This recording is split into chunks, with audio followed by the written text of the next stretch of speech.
Yeah, check. Make sure to bop the mic and make a whole fucking effing, excuse me, spectacle of myself. Okay, that's probably enough vamping. So let's get down. Let's get busy. Okay. Hi, I'm Trevor, and welcome to Catching Up on Cinema. If you aren't familiar with the program, Catching Up on Cinema is a film analysis podcast wherein we introduce each other to films, expand our cinematic horizons, and, in essence, catch up on our cinema. So it is that very special time of the month wherein we do our very special Tales from the Shelf episode. And in joining me in this endeavor, I have my good buddy Brad from the Cinema Speak podcast. How's it going, Brad? It's going great. Great to be here once again. Thanks again for having me, Trevor. It's another month come and gone so quick, but we're back at it.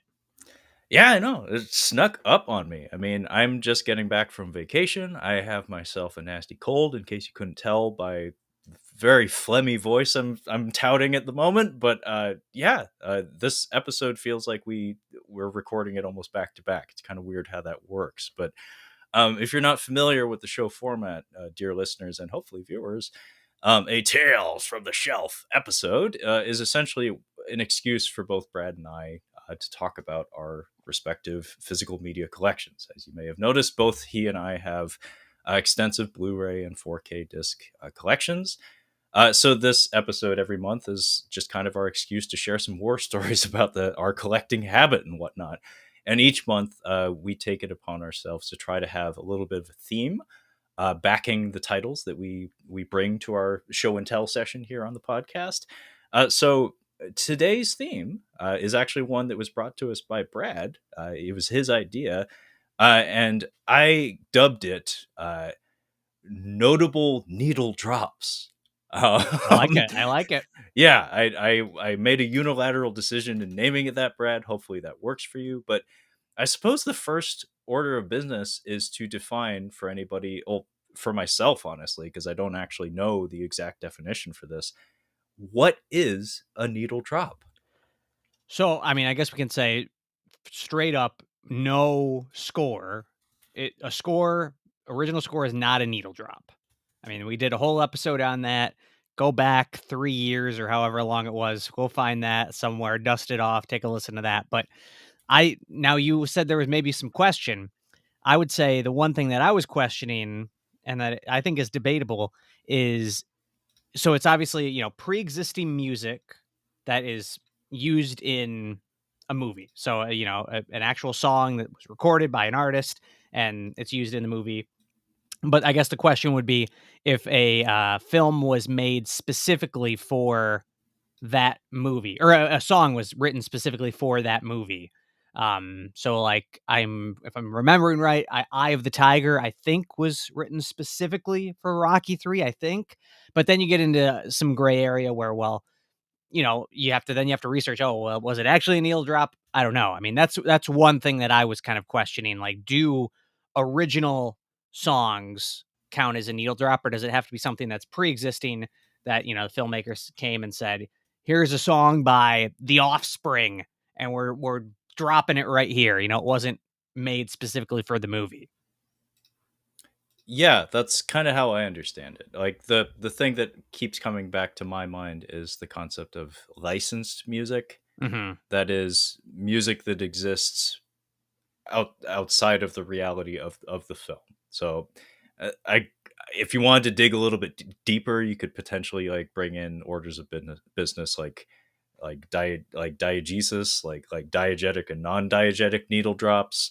I don't feel like going into that. That's a little bit too deep for me, honestly. Yeah, I didn't prepare for both of those. I can say Yeah. that. I think I have a mix. Yeah, I didn't prepare for that. I didn't take that into consideration. But yeah, my understanding is that it involves licensed music that, as you had said, doesn't exist in the film, like isn't a part of the score for the film, wasn't constructed specifically for the film. So it's something that you could turn on your radio and hear at home, or seek out on YouTube or something and find it on your own time. I'm doing a very poor job of explaining it. Brad did a much better job, so we'll move on. But um, as tends to be the case, I'm going to do my hosting duty here and promptly toss Brad directly under the bus and ask that you, Brad, um, even though we're still kind of figuring out exactly what it is we're going to be talking about today, would you care to share your first notable needle drop pick for this month's episode? Well, there are some filmmakers who are notable for their notable needle drops. And one of them that we were talking about before we recorded was Quentin Tarantino. May have heard of him, maybe. Uh, and I told you the question wasn't if I was going to mention Tarantino. It was which Tarantino needle drop is number one, because I love this the soundtrack for Pulp Fiction, Reservoir Dogs, could go on and on and on about those. But my number one Tarantino needle drop with a bullet, not even a question, it's with a bullet, is from my favorite Tarantino movie. Coincidence? I don't know. It's from Inglourious Basterds, and it is the David Bowie song Cat People, aka Putting Out the Fire, which is the song that plays as Shoshana is getting ready for war and dressing for the big premiere where she plans to blow those. I was gonna say another word, but those jerks to smithereens. We'll say that those Nazi jerks. I was gonna say those Nazi something else, but she's gonna blow them away. And the montage of her setting her plan in motion, set to that song while she's getting ready for the night, it is just amazing. And you know, it's a great example of sometimes using non-era music, like music that's from like this song was from the 80s or whatever, using it in a movie about World War II.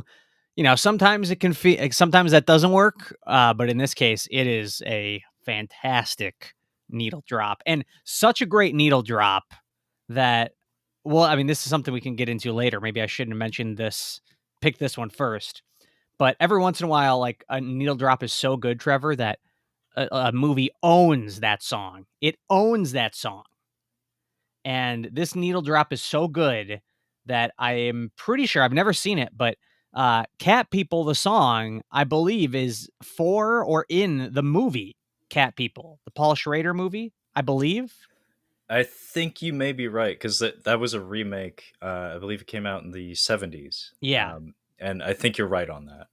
I'll maybe do a little research here, but if Yeah, yeah. that's the case, then this needle drop is so good that Tarantino stole that needle drop from the original, and now Inglourious Bastards own it, and now no one else can use it. That Inglourious Bastards owns Cat People now. Sorry. Yeah, no, I mean that's a hell of a thing, and Tarantino, honestly, when you presented this idea of talking about needle drops in films that we own, immediately it's impossible to not think of him just because he has such a unique talent for it. Like, just he has this impeccable skill, like talent, when it comes to matching seemingly the perfect licensed song to the action of his films, like to whatever sequence it accompanies. It just marries so beautifully. And honestly, the number of instances in his filmography that he pulls off that magic trick is staggering to the point that's like overwhelming to me. Mhm. Like, you're a very brave man, Brad, because that's a whole can of worms that I'm just, fuck, I don't know. It's like there's so Yeah. many. How can I just point to one and say that I favored one over the others? Like, his movies do have that quality to them. They have that kind of jukebox vibe to them. And unfortunately, it's one of those things that's often imitated, but it's so seldom achieved to the same level, like to the same standard that he does. Um, I Yeah. haven't seen Inglorious Bastards in quite a long time. It's a favorite film of several of my friends. Many people in my orbit adore that film and have seen it countless times. I've only seen it once, and it was not in an ideal setting. So, if I'm being totally honest, I've said this on the podcast before with you, Brad, and I'm sure you puked in your lap every time I mentioned it. I, I, I don't have a particular attachment to that film specifically, so I unfortunately don't remember the sequence that you're talking about. I know it happened in the film, but I don't remember. Let's see. I don't know if Oh, it's I'll give you the this single. Hang moment where on, she puts on the war paint with the lipstick, and I don't know if you. I can I see mean, it. To be fair, I said with a bullet. Also, the one thing that with Tarantino is that hardly any of his movies have original score. Like it is almost all licensed music, even the stuff that sounds like original score. So like the ending track of Inglourious Basterds is like an orchestral song, but it's like licensed from another movie. I forget what it is. Yeah. Um, and that's an like that's an incredible the way the music swells at the end there. Like that's that's maybe number two with the bullet. Number two with the bullet. Yeah, So uh, I'm really glad you mentioned that because that's kind of a different conversation. As Brad had mentioned, we're talking about songs, like specifically licensed songs, rather than score. Because if memory serves, Hateful Eight, I think Ennio Morricone, excuse me, is cited as the composer. But if memory serves, it's he didn't compose anything for the film. They just utilized like leftover music. Am I right on that? oh, I that you could be. I if that's true, I didn't know that actually. I'm not positive. I think that might be the case, but I do know that in Django, some of the more bombastic musical pieces in that movie are lifted directly from the score for the old Italian Django Mhm. films, and also those were um, reused. The timing was kind of hilarious actually because it was like a couple of years after Django had come out. The same piece of music was again borrowed by a Korean filmmaker for a film called I think it's Kundo, the Rampant, and it's like what? It's like what's this Django music doing here? I mean, it fits. It fits over pretty much anything. I have washed my dishes to this music and it works just great. But it's just kind of funny that it just goes to show you how influential he is. That other filmmakers from across the planet are kind of borrowing ideas from him every now and again.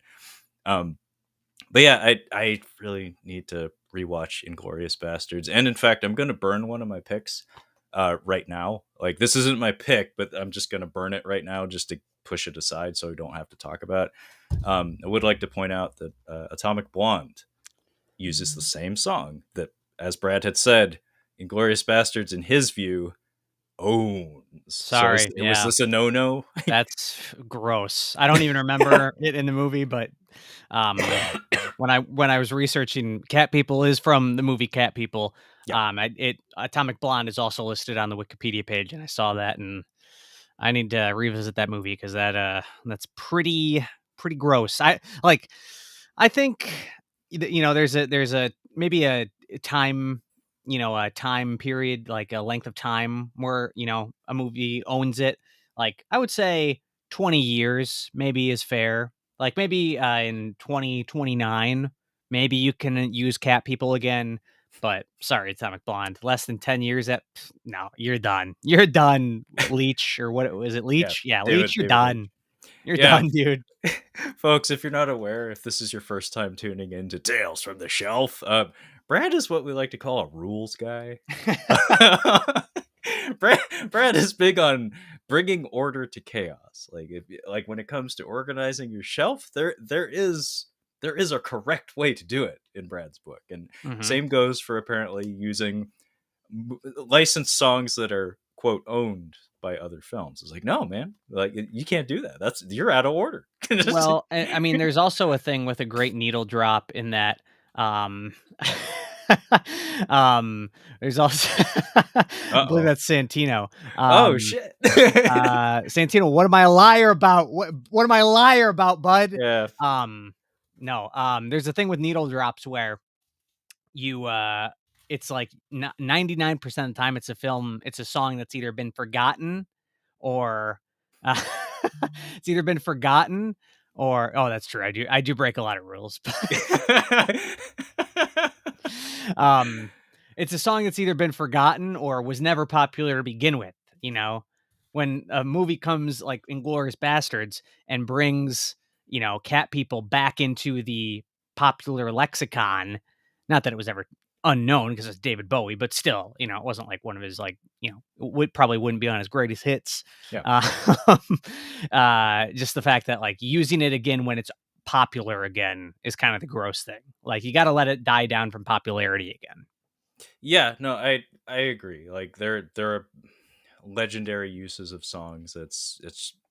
It's probably just in your best interest to not draw a comparison because you're gonna lose. So just don't do it. Like unless you're making absolutely brilliant cinema. I'm not saying that Atomic Blonde is that, nor am I saying it's a bad film, but it's not on the level of pretty much anything from Tarantino's filmography. But yeah, it's just one of those like unspoken rule kind of things. But yeah, I did want to point out that they did use the exact same song for basically the opening sequence of the movie. Ugh. And honestly, the reason why I pulled this one aside wasn't because of that song. It was because of the Politics of Dancing by a band called Reflex. Oh, I This song, forgot. I need to revisit that. I love that song. it's a banger, as the kids say. Yeah. Yeah, and the way it's utilized in the movie is literally a banger. Because this song, David Leitch in general seems to be like a jukebox director. Like he seems to really be enthusiastic about incorporating a lot of needle drops into virtually every movie he's done. I don't remember Deadpool 2, but I remember Hobbs and Shaw had some of that going on. This has tons. Unlike Inglorious Bastards, this is all like period appropriate music as far as I know, Hmm. maybe off by like a couple of years or something. Whereas Tarantino has a thing about anachronisms. That's just a thing that he does. If the music fits, why not? Hmm. And it seems to work out swimmingly for him. But yeah, the politics of dancing in this, there's a audio cue where there's an instrumental portion of the song that where the camera like does a dramatic rotation following Charlize Theron and Sofia Boutella in the throes of passion, and it's this beautifully choreographed audio visual moment that I thought was kind of neat. Plus, I like that song, so that's Good. not my pick. I'm piggybacking on your pick though, Brad. Yeah. What is a codal, by the way, or a coddle? Fuck the coddle is what our Starship Men commenter said, by the way, folks. I This think is it's a just live stream in case you're wondering what the fuck is going on, dear listener, if you're listening to the audio only version of this. So I things think can you get just said chaotic. code. I think that's just code with 2 exclamation points. Fuck the code. Yeah. Okay. I don't know what the code is, Got to but get your eyes checked, bud. The coddle. fuck the coddle. Yeah. I just got new glasses too. That's embarrassing. Yikes. Yikes. Okay. Well, I suppose the actual pick is to me. So uh, just to keep things short and sweet, I may as well do a film from the same director that I just mentioned.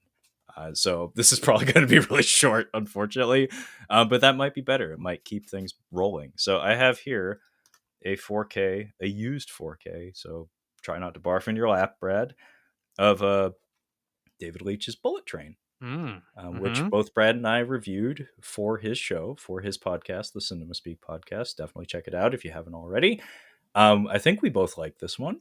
Um, Yeah. Hang on. Can I cut you off here quick? Because what's you going said this on? would be a short one, so we got time here. Okay, Um, what's up? we should play, and we can't do it on this one because I don't. If possible, we should play guess the needle drop when you say the movie. Like Oh, I should try okay. and which needle drop. Now with this one, I don't remember any needle drops, so I'm not going to be able to guess. But if it comes up, if one of them comes up, and you think you know the needle drop, try and get.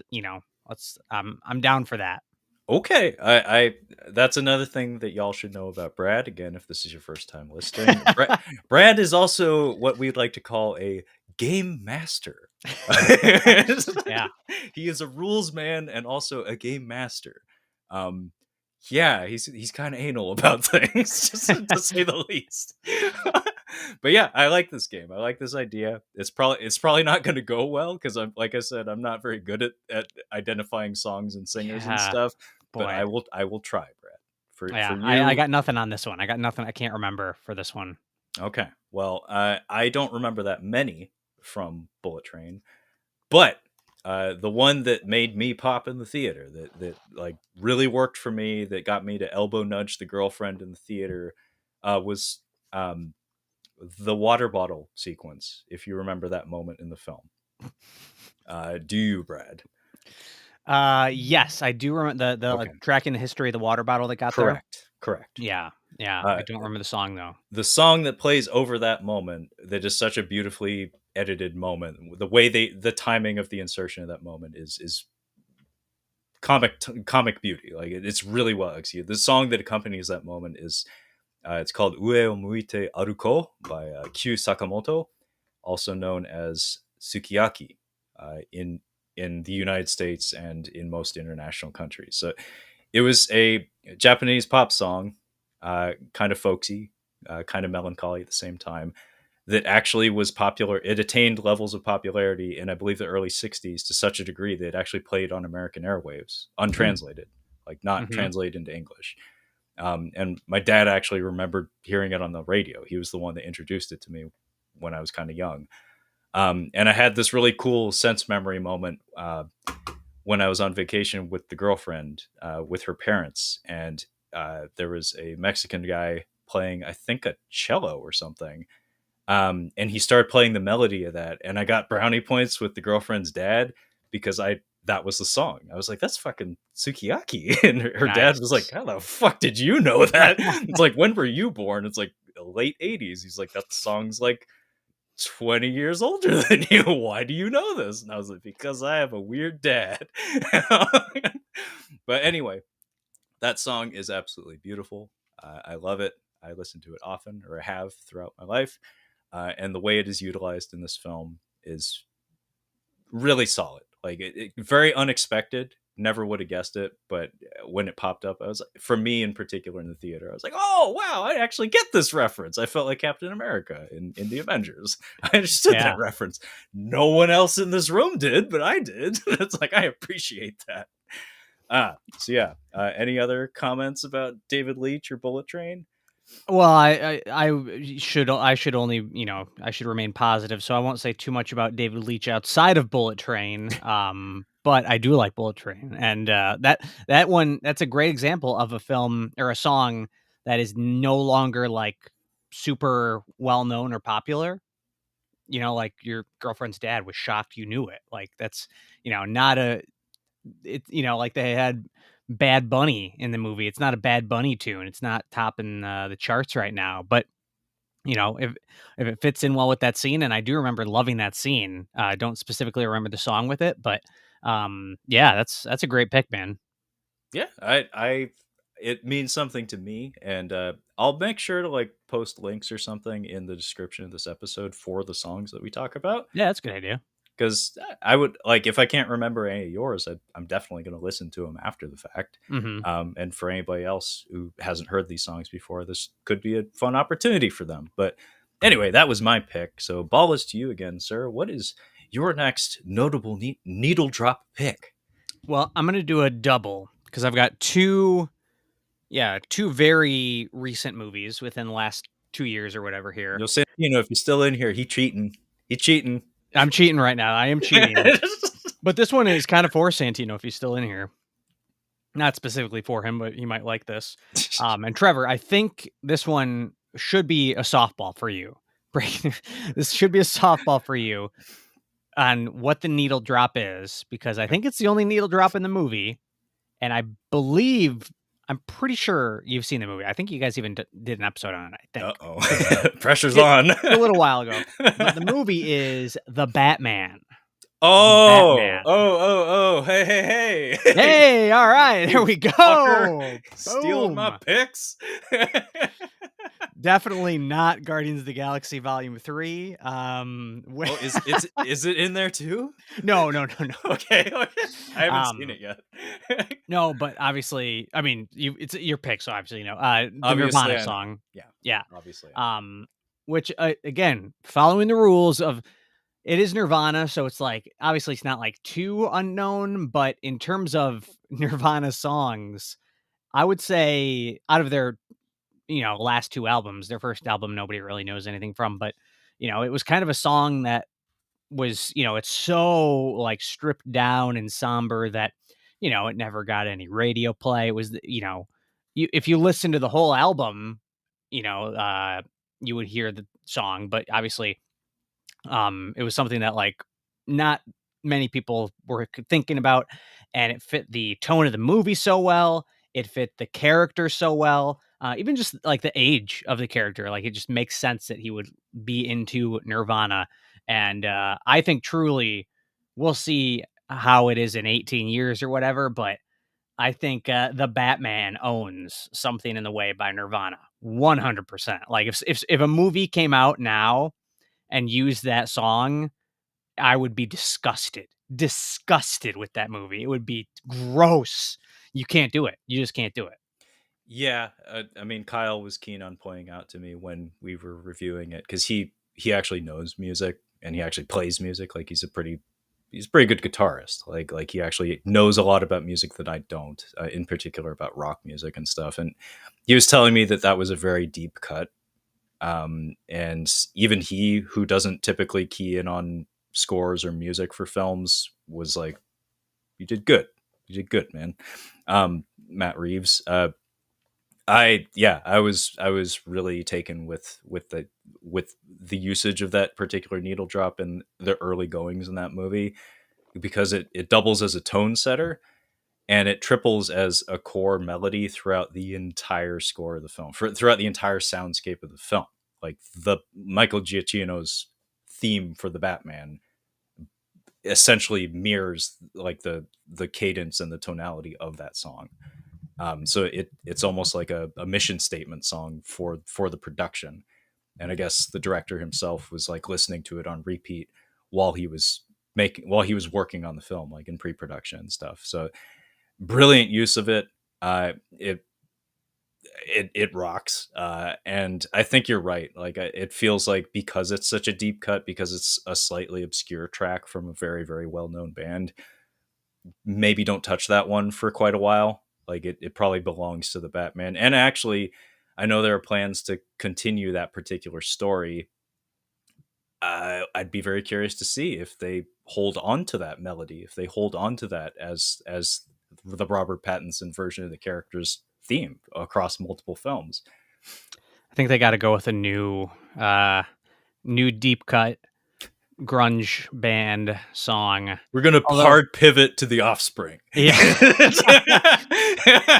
I don't know. I remember Matt Reeves mentioning somewhere that or it was somewhere, maybe it was IMDb trivia or whatever, that Robert Pattinson's Batman listened to Nirvana and he listened to a few other bands. And one of them I remember was The Cure. So The Cure maybe could be the next deep cut Cure song could be on the Batman sequel soundtrack. Could be good. Could be good. Yeah, I mean, if they want to be cute with like the characterization, like it would make sense. I'm not saying this would be pleasing to the ear or like feel good, but in terms of the progression of the character, by the time you get to the final reel of the Batman, it makes sense to happy it up a little bit, like just Mhm. inject a little bit of hope into the theme of the character, just a little bit. I mean, Hans Zimmer and James Newton Howard kind of did that with the Nolan Batman films as well. Like there's additional layers to the Batman theme that get incorporated in specifically the Dark Knight. They kind of throw it all out the window by the time it gets to Dark Knight Rises, but the Dark Knight has like an additional layer to the theme that is more motivated and powerful and standing upright, whereas Batman Begins is all about building and Mhm. attaining, whereas the Dark Knight is like this is the pinnacle, this is the peak of this person's powers. And then the Dark Knight symbolically supposed to the Dark Knight Rises, excuse me, is supposed to symbolically represent like the downward slide.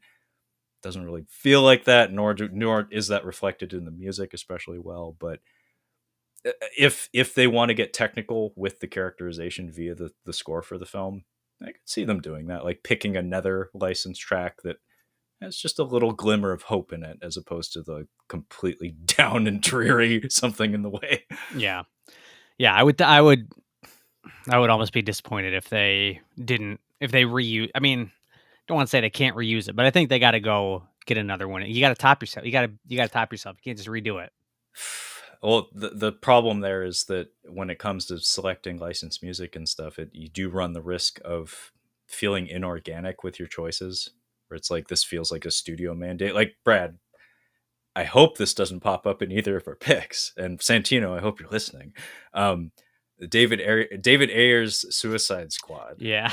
Do you remember the needle That drops had in a that one? horrible soundtrack. Horrible. Horrible. Like that is like the in my mind like the modern prototypical example of studio execs like the Warner library just like saying find a track that says a word that involves something happening on the screen right now. It's like we're in a bayou.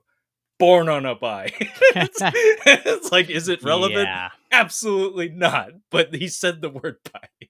It's like an AI generated needle drop machine or something. It's fucking disgusting.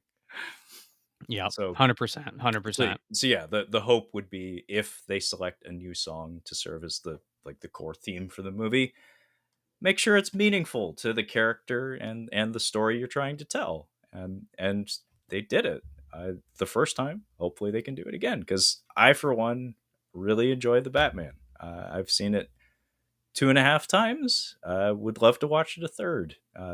I think about that movie more often than people should. Thought you were gonna say, like, I think of that movie more often than I think about, like, my parents or my girlfriend or like, whoa, man, it's a good movie, but like, get your priorities in order. All right, It's okay, like, good, yeah, I good. can't remember my grandma's face, but the Batman, that's a good film. Yeah, yeah, yeah, Yeah, you remember that part in the Batman when he was really sad? That was great. That was cinema. yeah. You know what? I'm counting that. I'm not doing a twofer. That's my pick. That Batman is That's my pick. okay. The Batman's Because the your next pick. one, even though it is recent, I think I got a good amount to say about it also. So Well, I'm very curious what the twofer would have been. So you'll have to state that whenever it comes out. If it's I now or if it's at the speed round, who it'll cares? be next. I think it'll be next. Okay. I potentially have Santino as a captive audience at the moment, so I should probably placate him, shouldn't I? Being as we very seldom actually have an audience on this show. So this one's for you, bud. Not exactly what one that I'm thrilled about, but oh yeah, I do have a joke pick here that I forgot to throw out there immediately. So I was gonna start the show with this and say Captain Marvel. Oh, jeez. What was it? No Doubt or Gwen Stefani? Was it I'm Just a Girl or whatever? Yeah, Uh, that's right. Yeah. yeah, I just wanted to draw attention to the fact that that is one of the most egregious needle drops I've seen in recent memory. It made some stomach acid like burble up into the back of my throat. It made me feel disgusting to watch that. Can I, while you do that, can I throw out my joke pick right now too? Because I also have a joke pick. I have We, one we, more, so yeah, we're oh, gonna yeah. go Okay. back. No, go for it, bud. No, we'll save it. We'll save it. Let's We'll save it. okay. We're gonna sprinkle some joke picks throughout this whole episode. Yeah. It's Yeah. gonna be a laugh a minute. It's gonna be a laugh riot. So here, I actually have a genuine pick though. Not one that I can say I'm like super enthusiastic about, but it's definitely worth talking about. Um, so another name in more recent days in the cinema world when it comes to uh, packing his films with needle drops. One is Tarantino. He's been around for quite a while, but then there's also James Gunn. And I have here Guardians of the Galaxy Volume 2. I haven't seen 3 just yet, but most of his movies are packed to the brim with needle drops. And this one, I don't actually remember all that well, the ones from the first one. Again, haven't seen the third one yet. But this one had a couple that resonated particularly well with me. I thought the audiovisual element uh, married together quite beautifully in a handful of instances in this movie. Brad Do has a you have a comment here. do you have a number one? Like, I'll make a guess. Do you have like a, because you got to say what is the needle drop? Like, what's the one choice from that Well, I'll movie? I'll let you guess because I do have a number one. I would say, and I would actually probably say it's my favorite from all the Guardians movies, is Brandy, You're a Fine Girl by I don't know who, but opening the movie with Kurt, like when Kurt Russell is on Earth and young with that, and the way the lyrics of that song play out through the like plot of the movie. I think it's a very inspired choice. It's Yeah, also a good song. the opening of the movie is a banger. Again, the audiovisual element of that is beautifully choreographed, and it is kind of cute knowing that James Gunn is doing the performance capture for Groot. Like he does the dancing for the Groot character in the film. I don't know if he did that in all of them, but in that opening sequence in particular, Brandy was a close second actually. And by the way, the band name is Looking Glass. I did not know that off the top of my head, full disclosure, but that whole sequence, that whole flashback sequence, and having the lyrics tie in so tightly with the narrative of that particular character was really solid storytelling. Mhm. Like that was really good audiovisual storytelling. Because if it's hard for me sometimes to key in on lyrics, but when I listen to the song after the movie, independent from the film, I was like, oh shit, like this this is a really good choice for this character. um no, actually, I think the one that took the cake for me was Fleetwood Mac. Was The it The Chain. Chain? Yeah. When Chris Pratt, spoiler alert, has a little bit of a tiff with his papa Kurt Russell towards the end of the film. I mean, again, the lyrics mesh quite well with what is happening on the screen, but also the music cue works quite well as well. Like very good jukebox like soundtrack for this film. Like Mhm. I don't know if I love this movie front to back, but it does have a handful of like some of the more emotionally genuine moments in the entirety of the Marvel Cinematic Universe. So I do give it a lot of credit for that, even though it does feel like it's, to use the British term, faffing about for quite a lot of its runtime. But it has those key moments here and there, many of which feel like mini music videos that make it work in general. Yeah, I mean, I don't think I didn't grab either of the Guardians movies, but both obvious picks, and I do love the first two movies soundtracks. The third one is just not good. It's bad. It stinks. It's bad. Beastie Boys, was it Sabotage? It might have been. I can't remember if it's Sabotage. The Beastie Boys drop is just not good. Not my favorite, Um, no. and it's not a terrible soundtrack, but compared to the other two, I think it's a big step down. And second one kind of was a little bit more like known songs. Like none of the songs on the first movie were like unknown, but they were kind of forgotten more. Whereas Fleetwood Mac, that's a great pick and it works really well with the scene. Um, and so yeah, that's a really, and honestly, when I hear that song now, I do think of that scene. But like, Mr. Blue Sky, Fleetwood Mac, like there were a little more mainstream picks, but again, I think they fit the film very well, so I was okay with it. Third one, they were like a little bit too known, and I didn't think they fit the scenes very well. That is a Um, tricky thing when it comes to that's right. Yeah. selecting licensed music. Is sometimes if it's too obvious, that feels grating in some way. Like Born on a Bayou in the Suicide Squad. Like that's a fine example of that, where it's like that's so fucking on the nose. Like make it feel like you have a personal attachment to the song, like you have a personal motivation for putting it there, other than the obvious fact that it has the lyrics that happen to coincide with what's happening on the screen. Also, I would like to point out Wham Bam Shangalang by band Silver. They also have a very good audio cue, a nice needle drop in Guardians too. um, Speaking of Sabotage, by the way, I don't have the recall ability to pull all of it out of my ass in this very moment, but I seem to remember that song like getting a lot of play like in the past few years. Like what was it, the last of the Star Trek movies, Beyond, I think incorporated that pretty heavily into the film. And I think there were a couple other films like around that time that also did it. Well, the first new Star Trek movie used it, and then I think they called back to it in the third, if I remember right. Because the Yeah, first yeah, one is yeah. when he's young and a kid Yeah, he's driving the, driving. Yeah. and I think that's a good. I actually really like that noodle drop. Like that, I think that works really well. But yeah, that song has been used a lot, and I don't know if because obviously, like it's a well known song. I don't know if the new Star Trek was the one to really kick off like using it a lot in movies. Um, but that's the one that I think, in terms of owning that song, I know the Steven Soderbergh movie Kimmy, the HBO Max Kimmy, that one used Sabotage, and it hasn't quite been 20 years, but I wouldn't give Star Trek a 20-year lease. I think I had a 6 or 7 year lease. I think its lease was up on that song, so I'm okay with it. But you know, Okay, well, last note before we move on. So we're still talking a little bit about superhero movies and have been apparently for quite a while.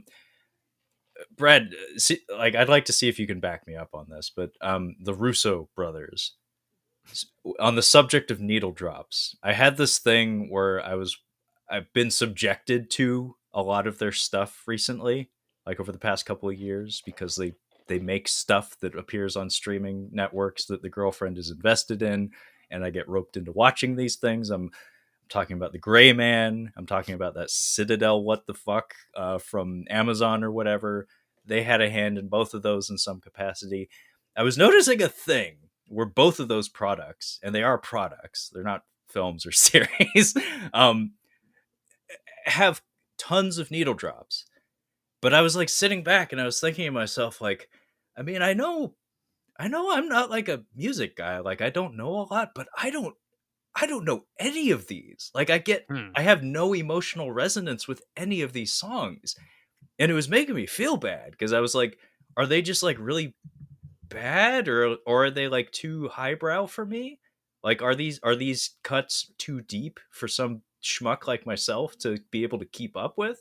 Because I'm not gonna lie, they do kind of have that vibe where they might be looking down their nose at some people, mostly me. Um, but can you back me up on that, Brad? Have you ever gotten that vibe from, or have you been subjected to their products as I have in recent years? I mean, I've seen The Gray Man. I do Suck. remember. Yeah, yeah. So much suck. I don't really remember much from the soundtrack, to be honest. Exactly. It's a The great one, film. yeah, the one song I do remember, they over the end credits, they do use a song from the Black Keys, which I like the Black Keys, but it was also it was a very new song, so it felt like more just a, what is the cool new rock song of the summer? Let's tag it. Like, was not a great choice. Well, that's kind of the vibe I got. It was like these are choices, but none of them feel resonant, I guess, with like the audience. Like they felt like choices that were perhaps personal, like maybe the person selecting them likes those songs. I was like, I don't. Hmm. It's like maybe test your film before you release it. Gray Man sucked. I Citadel mean, sucked. Even a though it good, has Stanley Tucci. The Tooch is in there. And he made me not like something the Tooch is in. yeah. I mean, a good needle drop can supersede a bad song. Like, you don't need to like the song. Like, that's one thing. Like, if a needle drop can be so good that it can totally change your opinion on a song. You So, you are correct. There you yeah.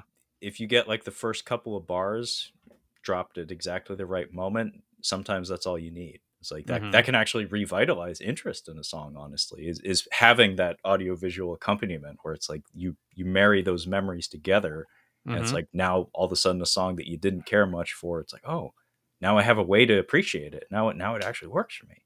Mhm. Yeah, 100%. I mean, not to just jump to my pick, but I actually maybe have a pick that kinda goes, well into that, category here.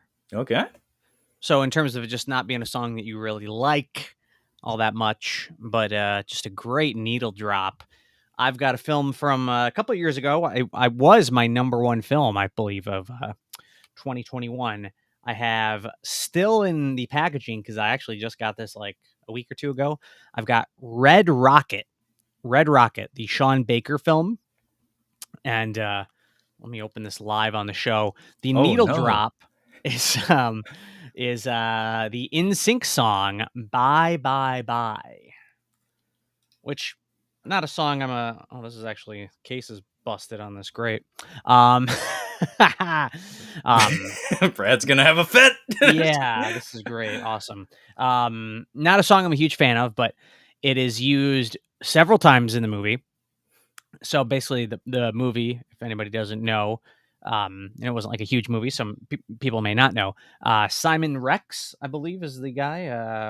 If I'm thinking, yeah, he plays a washed up porn star returning to his hometown of Texas, and he's basically just like a leech, and he just like comes in and just like mooches off of everybody. He's selfish. He's got, doesn't care about anybody but himself, and he ends up meeting this young woman, and he tries to recruit her into joining him in the industry and kind of like, taking her down this path.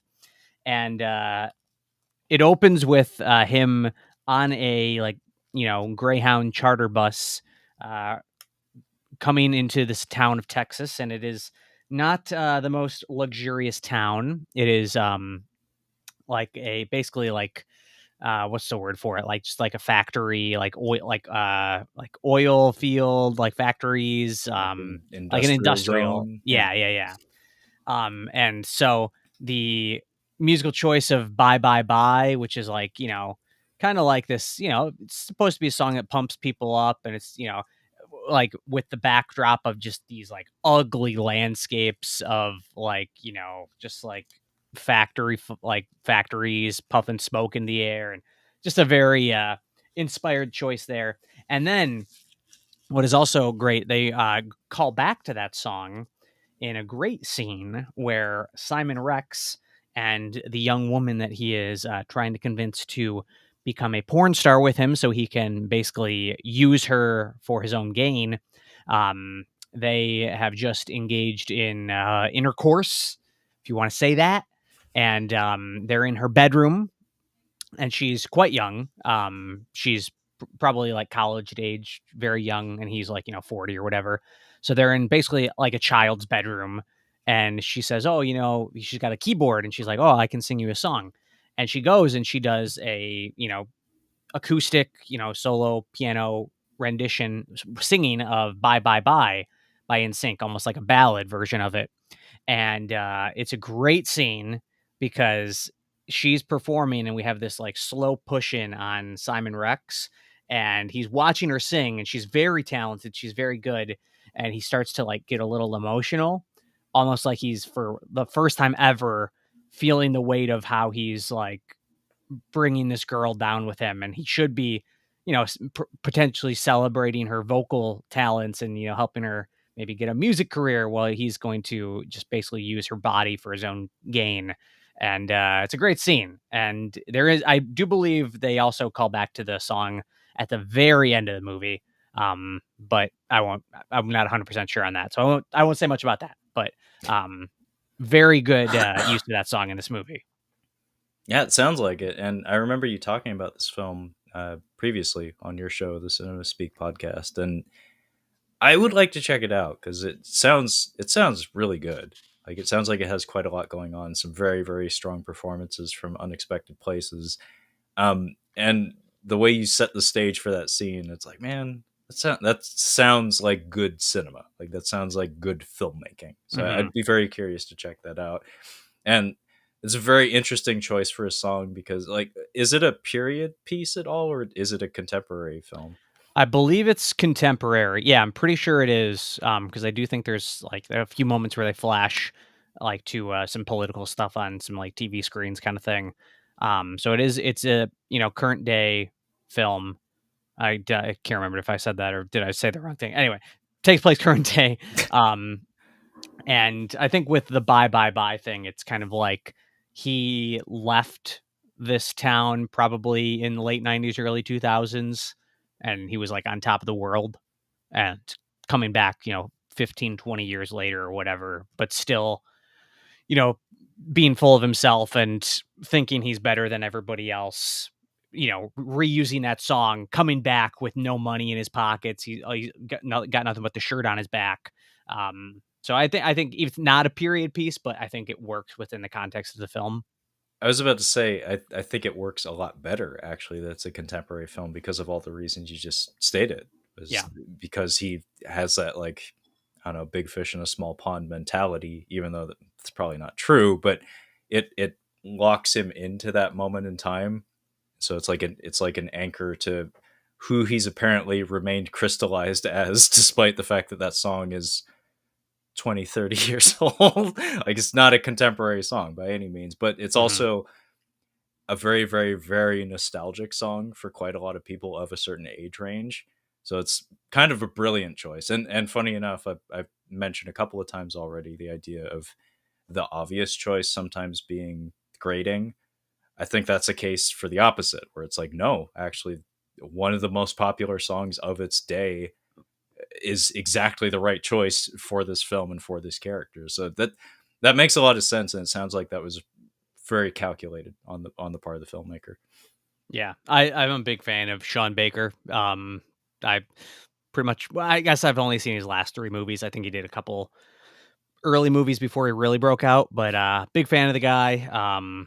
Just the idea of, these sections of America that aren't normally presented on screen, like, an industrial zone in Texas, like some of the like seedier street parts of Los Angeles, and then like in the Florida project, like the outskirts of Disney World, the people that live in the motels outside there, like just, like finding beauty in the most unexpected places. Kind of reminds me a little bit of Harmony Korine as well, slightly, but What little I've seen of Red Rocket, like just like trailer footage and stuff, I get what you mean. Where it's mhm. like examining parts of America specifically that aren't often exhibited on film. Yeah, a lot of uh, non-actors as well. exactly. Yeah, Yeah. I know what you mean. But so I'm in a tricky spot here, Brad, where it's like we have this game that Game Master Brad would like us to participate in, but I have a assemblage of ones that you would easily be able to play that game with and ones that you absolutely could not play that game with. So you want something familiar? Do you want something from left field? What you help me, Brad? What are we doing? You just go with your pick, and the game is secondary. The game is secondary. It's just if you think you have a guess, if you think you know. God damn it, Brad. You're not helping me at all. Okay, so um I'm gonna talk about no, I'm not gonna do that. Shit. So I'm gonna do one because if Santino is still in the room, this could be interesting for him. This is either going to be something that resonates with him or goes directly over his head because I don't know how old Santino is. But if it does go over his head, then hey, this is an opportunity to do some book learning, brush up on your history of mediums that we all, well, most of us here, Brad not included, appreciate. So I have here, gonna give myself the single on DVD. So Brad's gonna puke in his lap for probably the 5th time tonight. Sorry again. Uh, Street Fighter 2, the animated movie, which we did review actually in its entirety for catching up on cinema. I subjected Kyle to this. We don't do Anime August here at Catching Up on Cinema anymore because I think we did it twice. And my regular co-host Kyle he said, "I don't think I can do this anymore, man." It's like, I like doing the show with you, but not like this. Not like this. So yeah, this is an animated film. It's an anime, and this is actually a decent little animated film. It's got really really solid animation and choreography. Oh, Santino is saying in public, I didn't know they had 2 Street Fighter uh, animated movies. They have like many, man. They have Street Fighter 2, they have Street Fighter Alpha, they got another Street Fighter Alpha, they got Street Fighter 2 V, the television series, they got the American television series. There's a lot of Street Fighter animation out there. This one's pretty good.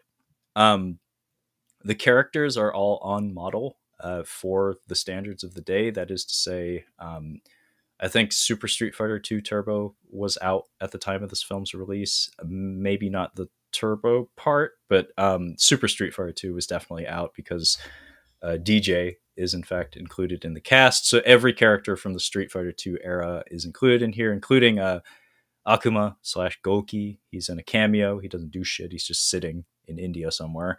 But yeah, it's a really fun movie. But when it comes to the needle drop for the American release of this film, they did what they do, Brad. This is a thing that happened with films from Asia in the 90s. Just not Japan specifically, not anime specifically, just film from Asia. I'm talking the Jet Li film Black Mask, which had, I think, like a Wu-Tang Clan soundtrack transposed on top of it. I'm talking the American release of the Tony Jaa film Tam Yong Goong, also known as The Protector, which again had a hip hop soundtrack transposed on top of it. And also some of the racism was cut out of the film for the American release. But this is a thing that happened. They don't really do this anymore because these days they just do one-to-one translations of things because people actually give a shit and are informed these days. But back in the day, there were all these producer types who felt the need to redo the soundtracks of all of the films that they would import. And this certainly fell victim to that, where they incorporated, I think like Alice in Chains is on the score, is on the Really? soundtrack for the film. But the needle drop that kind of steals the show in this is from I think they're German. It's an electronic band called KMFDM, and they did a song called Ultra, and it plays over the Vega, or was it Balrog slash Vega slash Claw and Chun Li fight in the film.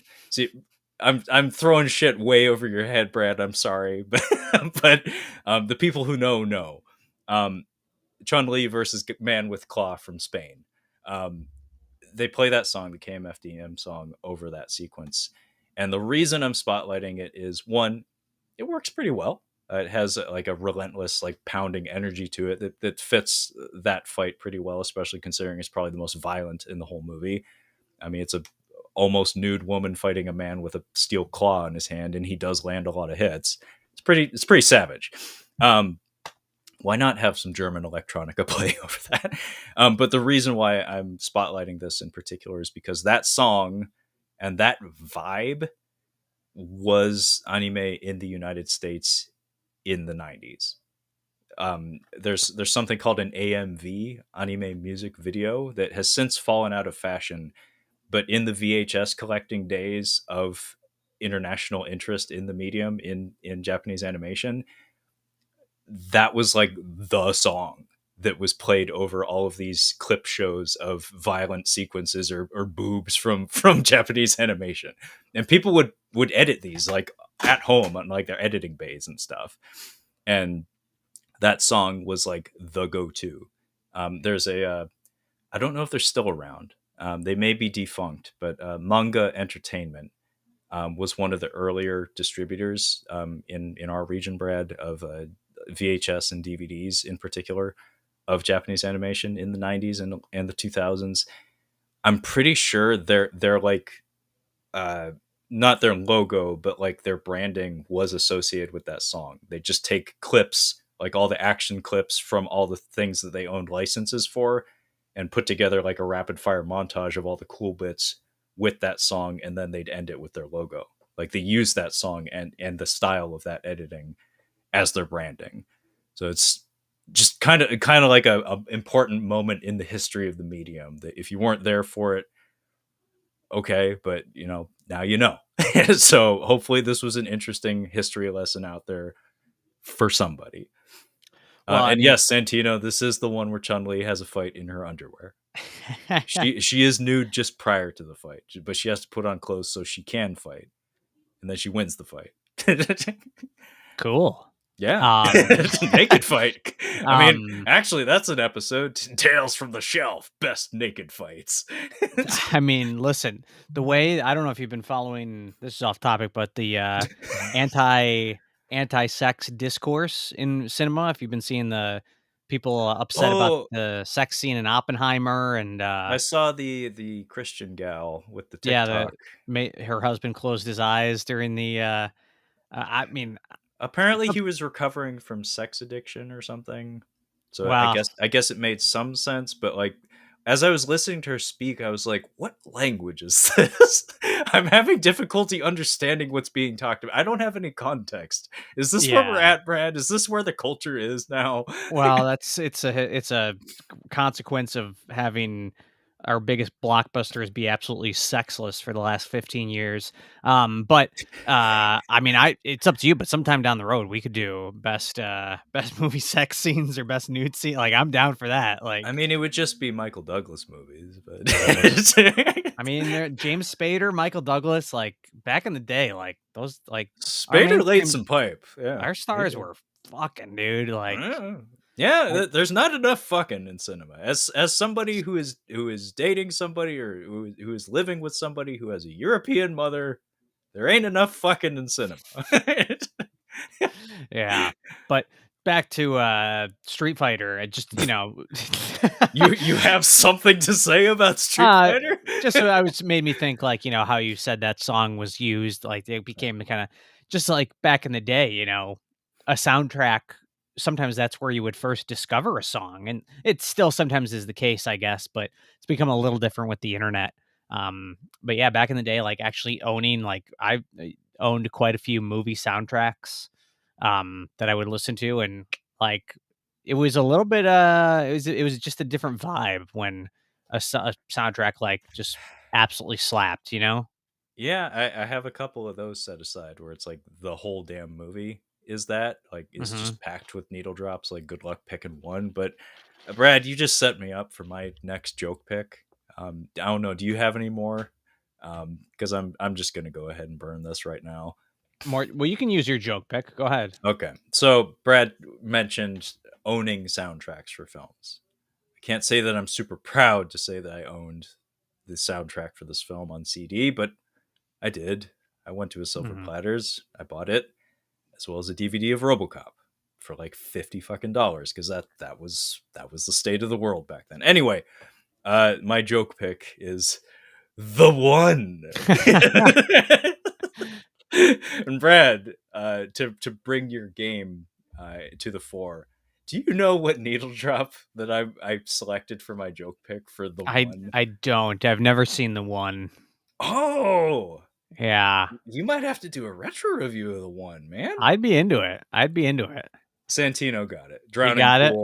Drowning pool, but the bodies hit the floor. The reason why I Nice. set this one aside is because that song is forever etched in my memory because it played on like literally every fucking wrestling promo of its day.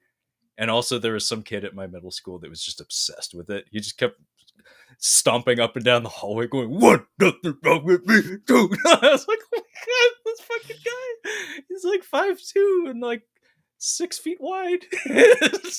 He's a fire plug." Anyway, that song makes me laugh for all of the wrong Yeah. reasons. It is incorporated into the opening, as Santino had said in the comments there. It's used pretty well. It is of its day for sure. This is like very contemporary. Like, that song was very contemporary to the vibe of this movie. Um, and as I said, I associate that song with wrestling promos of that day. But also, I had a very recent like sense memory incident where I was dragged to a Renaissance fair with the girlfriend and her friends who were very enthusiastic about that sort of thing.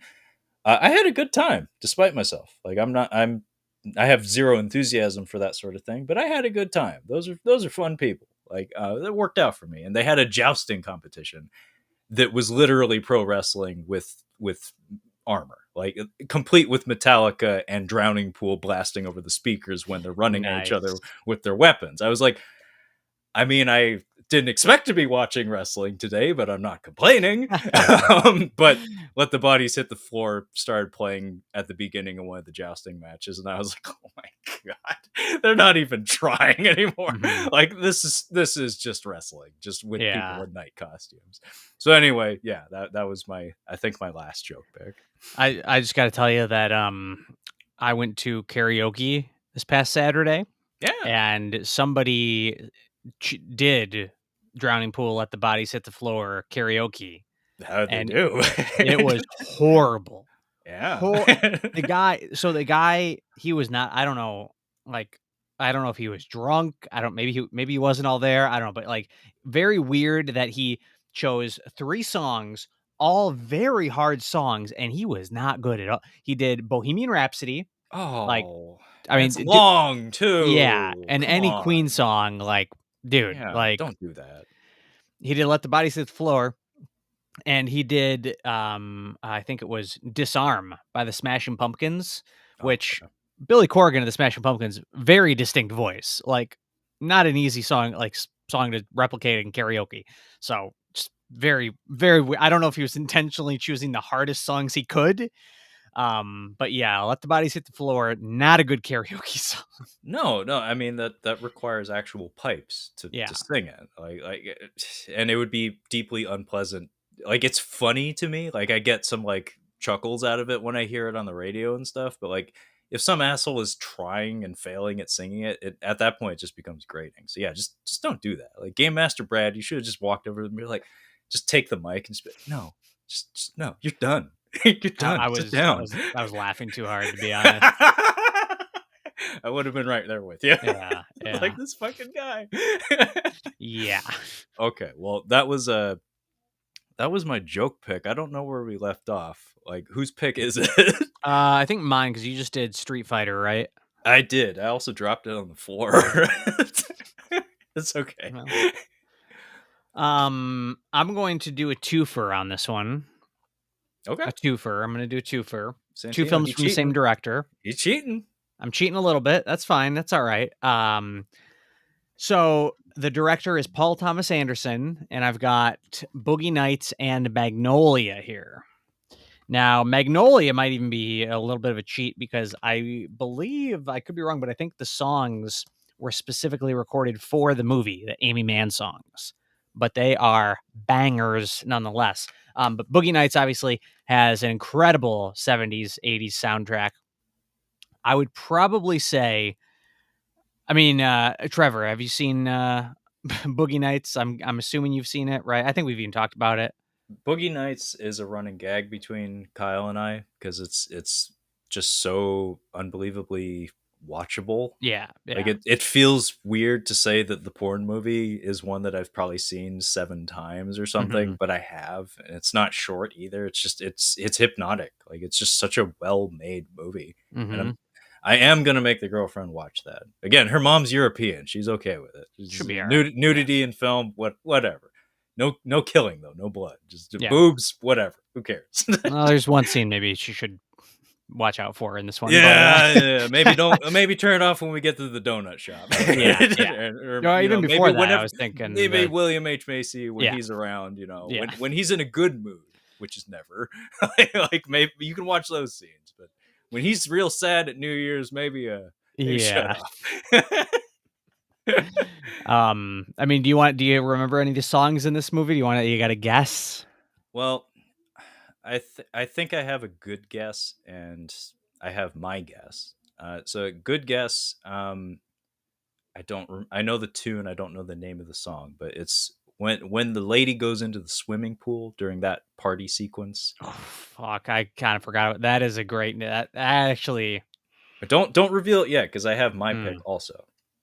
I was gonna say there's 2 that were like borderline neck and neck, but actually that's Spill the Wine by I forget who does it, but Sister Christian. That was my number 2. That was my neck and neck number 2. Jesse's Girl from the same scene. Yeah, that one as well. But see, this movie is loaded, folks. In case you couldn't tell, I'm just bebopping and scatting here, just pulling it out.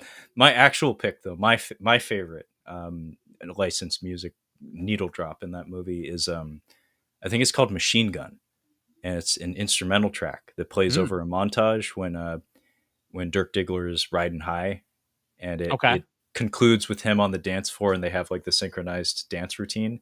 Yes, that amazing wah wah guitar. It's amazing. That's my favorite needle drop in that movie. That's my favorite though. So what is yours though? See, it's because I think it just is what I always think of with this movie is the opening scene, "Best of My Love" by don't remember who, but I'll look it up for you. Which I just think is, first of all, it's an incredibly, it's a great oneer. It's a great opening. Can't hear the song without thinking of it, and I like these 2 movies back to back because they came out so close to one another. Very much like different sides of the same coin. Boogie Nights opens with the song "Best of My Love." It's a single take oneer. It's an incredible opening shot. I love it. Going in the nightclub, just awesome stuff. Introduces all the main characters essentially all in one shot. It's great.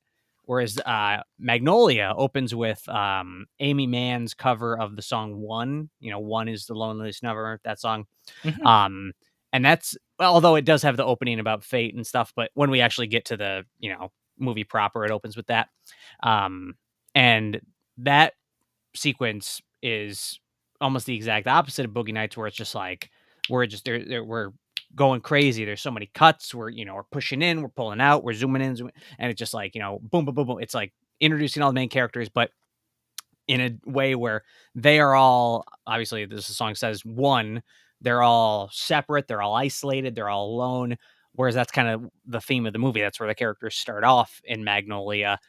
Whereas Boogie Nights, they start off as a family. They're all together. Everything's good. Everything's gravy. They end up, falling apart a little bit and then coming together at the end. But I just love that the two movies almost open and complete opposites of one another, but in that way they're almost like the same, just like introducing all our main characters in this cast in a quick fashion. But with Boogie Nights, it's all done in one take. With Magnolia, it's done through, this montage of just like cutting to all these different characters. And yeah, I think that's interesting that both films, and having been back to back for Paul Thomas Anderson, I think it's got to be something. If it wasn't intentional, it was at least something he did subconsciously. He's a remarkable filmmaker.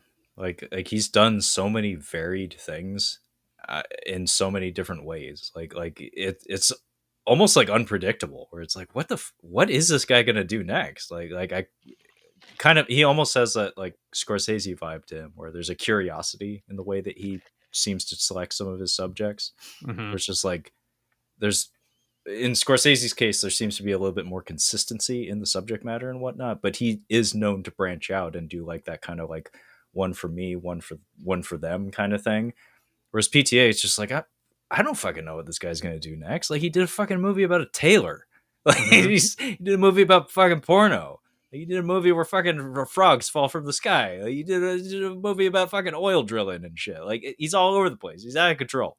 But It, yeah, go ahead, I'm sir. just gonna say it's just interesting that he's really like never done a movie that would be like, he's never crossed over into like a mainstream film. Like, not, I don't know, what studios his films are with, or how, I don't know in that regard if there's any studio films he's done, but like you look at almost any other director, like, I mean, I guess there's some maybe examples like Terrence Malick, or but even that, The Thin Red Line is still a war movie. Like, Yeah, I mean, Paul Thomas Anderson, he never really did anything that was like a hit for mainstream audiences. He just makes great stuff that I guess must make its money back somehow. I'm guessing, like, if he keeps working, but I think he has enough street cred, just like he's just appreciated as an artist, as an artiste to such a degree that I don't think it matters really. Um, I'm always excited whenever his name comes up, though. Like he is one of those guys that I would happily do a deep dive and check out everything he's ever done. Um, I've only seen Magnolia once, but I do remember reading somewhere that he cited it as like, maybe he's like, I don't know if I'm gonna do better than that. Like it's like, wow, that's a bold statement. But when you watch that movie, something about the way it's edited, it's like that might be true. Like that movie pulls off so many incredible magic tricks with the way it's structured. The structure of Magnolia is masterful. It's something you could easily study for, like a whole career in school or something, because really intricately put together and really masterfully constructed. And Boogie Nights also, like I said, I described it as hypnotic. It has a flow to it that's just truly infectious, and so many of the performances just feel so organic and honest while also being incredibly colorful and fun. Like Boogie Nights is maybe like his most approachable film, I guess. Um, but yeah, I would love to go back and rewatch Magnolia. But The Master forever remains like the big one that I absolutely do need to check out, because you and other people have told me it's really good. But I still haven't caught it. and that's one that you need to like watch ASAP, because I mean, listen, Trevor, you're not getting any younger, and I think that's one that you kind of need to see a few times to really um, appreciate, because there's a lot to appreciate on a first time watch, but it's definitely a bit of a grower, not a shower, because it's not like a very obvious film and what you're supposed to take away from it. But it is, I mean, he's a master. He's the master. Yeah, He is the master. yeah, he's actually the master. Yeah. Oh, great picks, Brad. Absolutely great. Now I really want to watch Boogie Nights again. The problem God, with that, every time you bring it up, it's just like you want to watch it again. Yeah. every fucking time. So fuck. I'm torn between obscure and obvious. That's like the big thing that's pulling me here. Um, so I'm gonna go. Uh, I'm gonna inject some controversy into the proceedings, Hmm. just for the fuck of it. Why not? Um, so I have here a film that comes up virtually every time Brad and I have a conversation. Surprisingly enough, there's no Scott Adkins films set aside today, Brad. Not one. So you don't have to Yeah. worry about that. But this film is one that Brad probably he probably smells it coming. Like you can probably smell it in my hand right here. So I have here, and like I said, the entire point of this pick is largely for the sake of controversy in terms of what defines a needle drop. So I have here Goon, directed by Michael Dowse. Did not expect that one. I'll be honest. I'm amazed you didn't, because as I said, this comes up literally every time we talk. I think, I talk about Goon all the time. I don't know why. yeah.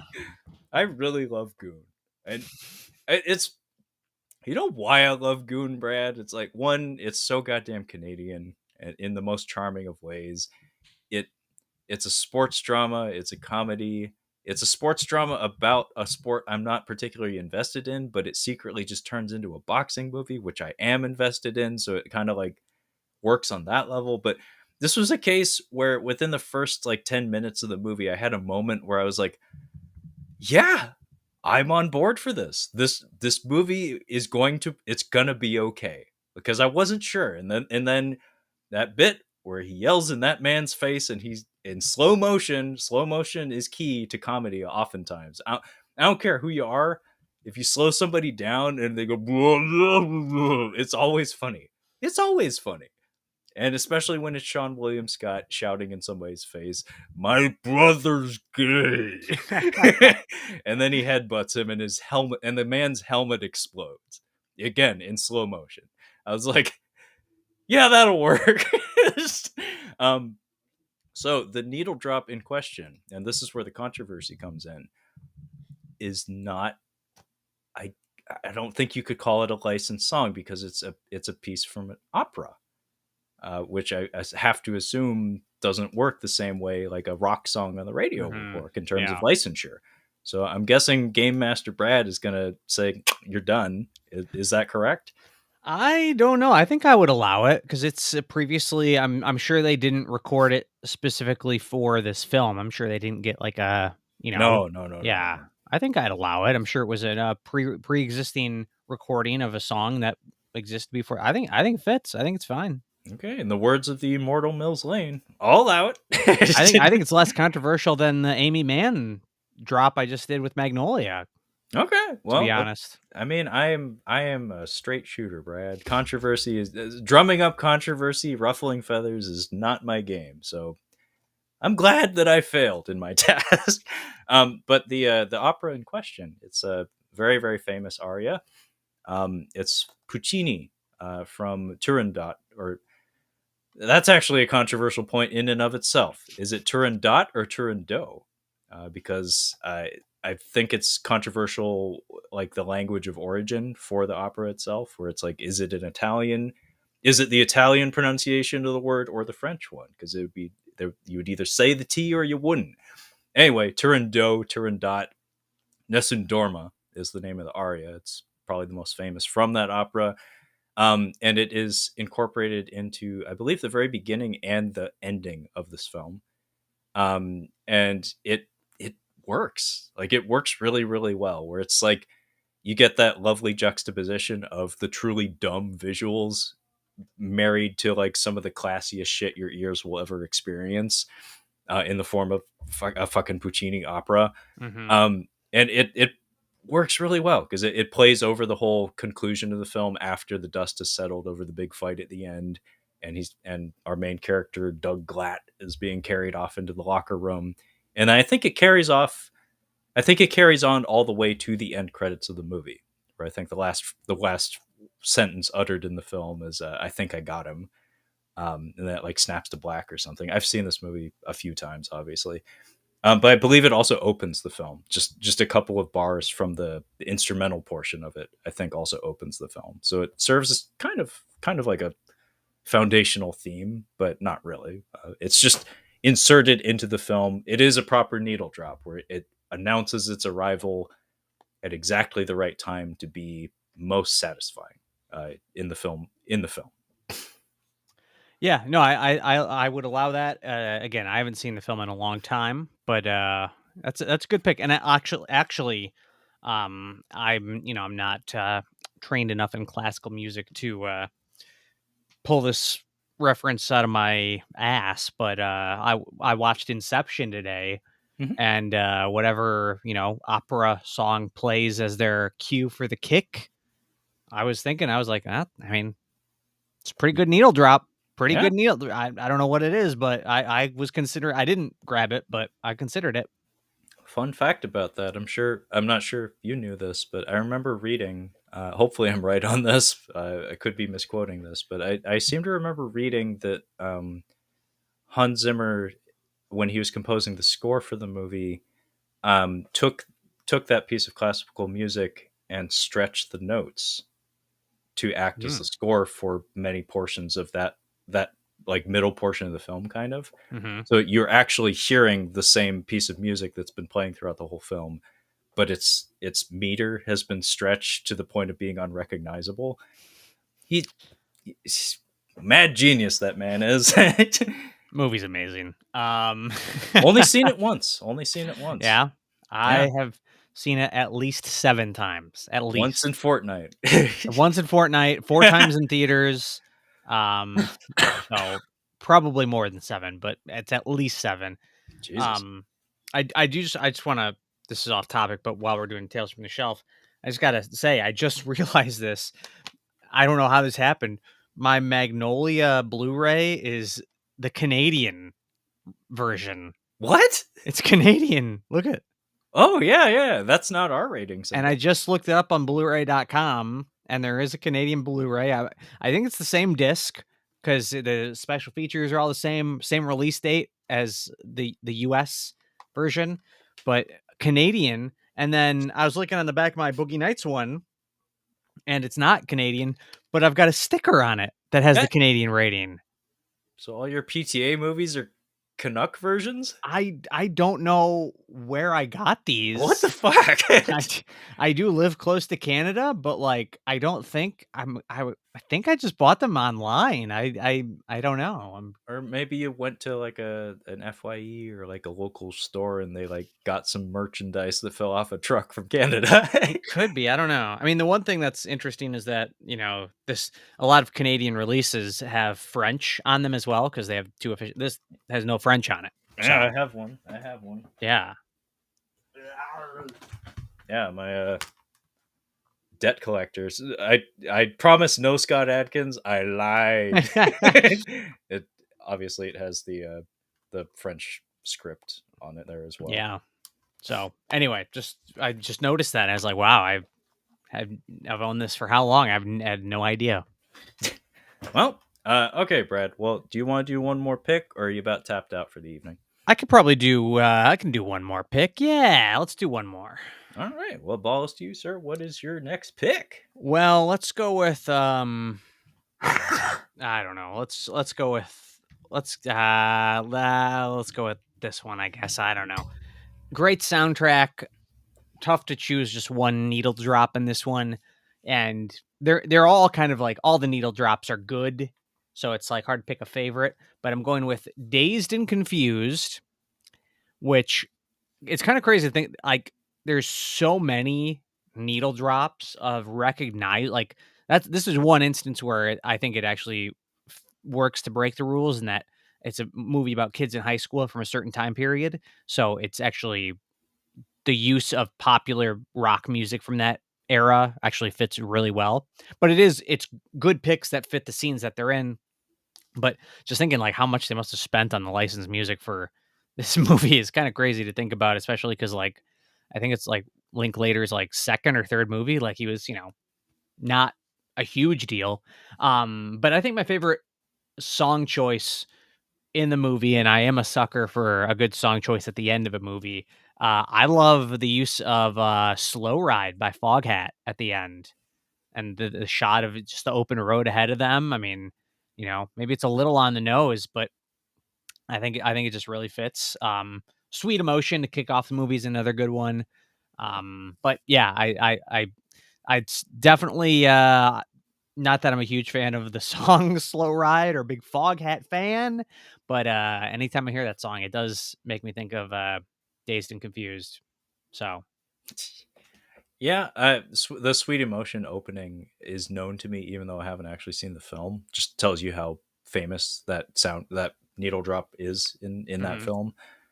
Linklater is one of those ongoing subjects between Brad and I that like I'm grossly inexperienced with, but I know you're a fan of his work. We've talked about him yeah. before, but yeah, he's definitely a blind spot for me when it comes to my viewing habits. Do you have like a place that I should start in remedying that? I mean, the most obvious one is probably something you've seen. You've seen School of Rock, right? I have, yeah. I Okay. had I have a little cousin who is obsessed with that film, so I did have to watch that at some point. I mean, I love School. I think it is. Yeah, I it's mean, very good.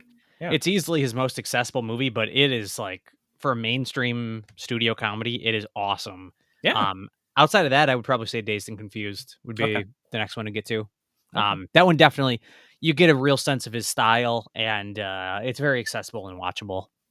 okay. And the movie, I'm assuming, takes place what, early mid '70s or something. Yeah, does it say on the back here? 1976. Yeah, that's what I figured. But It it, just based on the sound. it is interesting because it's a little I like this about it, but it is a little confusing. It's the last day of school, but it's the last day of school for their junior year. So they're going into the summer of like their final year. So they're talking about, the one character is a football player, so he's talking about, senior year. So it's kind of like, I kind of like that because like the cliche thing would be like they just graduated or whatever, but they Yeah, still yeah. have one more year, which I think is kind of interesting. Huh. Yeah. That's an atypical place to put your high school story. It's Hmm. like, hang on, these people are going to be right back where they started, like in a few months. That's kind of weird. Yeah. But I don't. Again, I haven't seen the film. Maybe thematically that makes a lot of sense. Yeah, it fits because they still are under they're not fully grown yet. They still have the rules and stuff they got to follow. And Yeah. the main character, like the whole thing with him is he's got to sign a sort of agreement that he's not going to drink or do drugs for the upcoming football season. And that's a whole one of the big conflicts in the movie is him wrestling with having to sign that piece of paper and what it represents. Now, if memory serves, the movie had like a pretty noteworthy cast, like especially by today's standards. Like who's in there? I can't even remember. You got Matthew McConaughey, Ben Affleck. Who else? There's a lot of other Yeah, people in Ben here. Affleck has like a paddle or something. Yeah, he's a bully in here. Um, And a Matthew lot of people on. McConaughey does his thing. Yeah, that's kind of where it started. Yeah. Yeah, Yeah. There's a lot of others, and I'm blanking on their names. it's okay, Brad. We don't have to be experts. We're just podcasters. Yeah, You start paying me, I'll start learning this shit. the Criterion Blu-ray lists all the character names, but none of the Oh, that's cast. not helpful at all. Adam, what's yeah. Just keep move Okay, on. well, This is a cool. Really, look at this. It's like the yearbook. They got like and it talks about the characters and what they like. that's Theme cool. song, pretty cool. Yeah, somebody loved that. Oh, Like is that who is that? She's who is? Who is like she's famous? Who is that? I can't. Do Is you know that who like that is? Parker Posey or whatever? Yeah, is it? Oh no, it's is it? No, it's the other. I don't forget. Just Some other sound. hang on. Just move on. I'm gonna look. Okay. Well, I'm actually gonna forego my last pick so we can do a meaty speed round, so we can actually play your game for a change. I figure we can do that via the speed round, just like flash the picks, say a little something, and then have a guess at what the needle drop was. Mhm. Um, so Mila if you're Jokovic. Mila Jokovic. that was Mila No, Jovovich? No, nope, that nope. But no, she's that in. wasn't So that wasn't her. hang on. The fuck are you talking about? That is Parker Posey. You're right. You're I right. It is know Parker Posey. things, Brad. Jesus, I was thinking of Mila. making me feel like a chump over here. Mila Jovovich. Yeah, there's that's her, right? That's her. One Yeah, sec. that's Mila Jokovic, right? I Yeah, think. those are her aggressive eyebrows. Anyway, all right. Yeah, let's play this game here. Let's do Let's it. play the fucking game. Okay, you want to get nuts? Let's get nuts. Okay, so Brad, how many do you have? A lot of speed round picks? I got like 7 or 8, maybe. Oh, well, that's more than you often do. So this might actually work well. So you want to go back and forth for a little bit Yeah, let's do it. until you run out of picks? Yeah, let's do that. All right, I'll go first. So I have here, and this one's going to be super easy. I mean, you're excused if you don't remember the name of the artist or anything, but you'll know the song. So gonna give myself the single. So folks at home, if you're not aware about what's about to happen, this is what we call the speed round. And essentially, what this is we're going to forego deep conversation here and just kind of like run through our picks here in an expedient fashion. Although in this case, we're going to be playing a little game and just guessing at what the needle drops each of us had selected for our respective notable needle drop movies. So my first one here is Tim Burton's Beetlejuice on 4K. Brad, what is your guess for the needle drop? The dinner scene song that they play at baseball games. Whatever. They play baseball game. Yeah, I can't even think of how it goes right now, but I know the scene. Yeah. Deo. Yeah, Deo. Yeah, we Deo. had to sing it. We had to sing it in fucking Cub Scouts or whatever. Yeah, Santino in the comments says, "Get ready for the sequel." Do you think they're going to actually do Beetlejuice Goes Hawaiian? Because I think that was the name of the sequel when they were talking about doing that with Tim Burton at the helm. I think they have probably pivoted since coming up with that idea. I think they're going to keep it pretty close to the original, I would assume. Yeah, but yeah, Harry Belafonte, I think, and the song is "Daylight, Daylight Come and Me One Go Home." Okay, Brad, what is your pick? This one I did because I actually thought this broke the rules, but I did some research just a little bit when we started recording.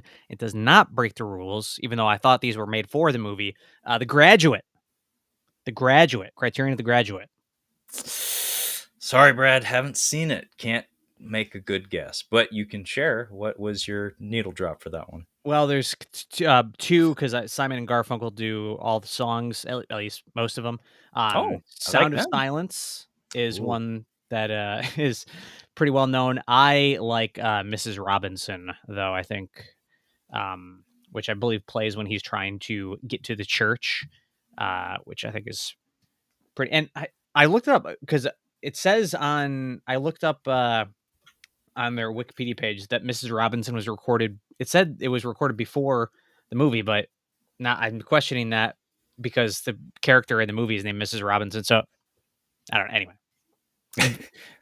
it's a gray area. That's why I think it gets into the gray area with like, was that recorded for the movie? I don't know. I don't know. Yeah, you'd have to do a little digging to figure that out. But actually, now that you mention it, I knew of that music cue without ever actually seeing the movie. But I do like Simon and Garfunkel and Paul Simon in particular quite a lot. Did you know of it because of Wayne's World? No, I mean, obviously, yeah, I'm familiar with the reference, but no, that's not the only way I know of it. But yeah, I do know that they parodied it for sure. Okay, so my pick here, and this could be a little tricky, is largely because it's kind of a banger of a soundtrack. If you ask me, I have here Mike Judge's Beavis and Butthead Do America. Brad, what would be your guess as to what the most notable needle drop in this film would be? Never seen it. Oh wow, you haven't seen it. I mean, I Haven't guess seen it. I am a little bit older than you, so Beavis and Butthead probably doesn't resonate with you in the same way that it does for me. Yeah. Um, but for what it's worth, this movie has a fantastic soundtrack. If you ask me, in particular, I really like the Ozzy Osbourne track, "Walk on Water," I believe is what it's called. It's like a rare recording of that song that's atypical. That, if you ask me, is like the good version of it. Um, and the big headliner song though that was most well known and most marketed was Red Hot Chili Peppers' "Love Roller Coaster."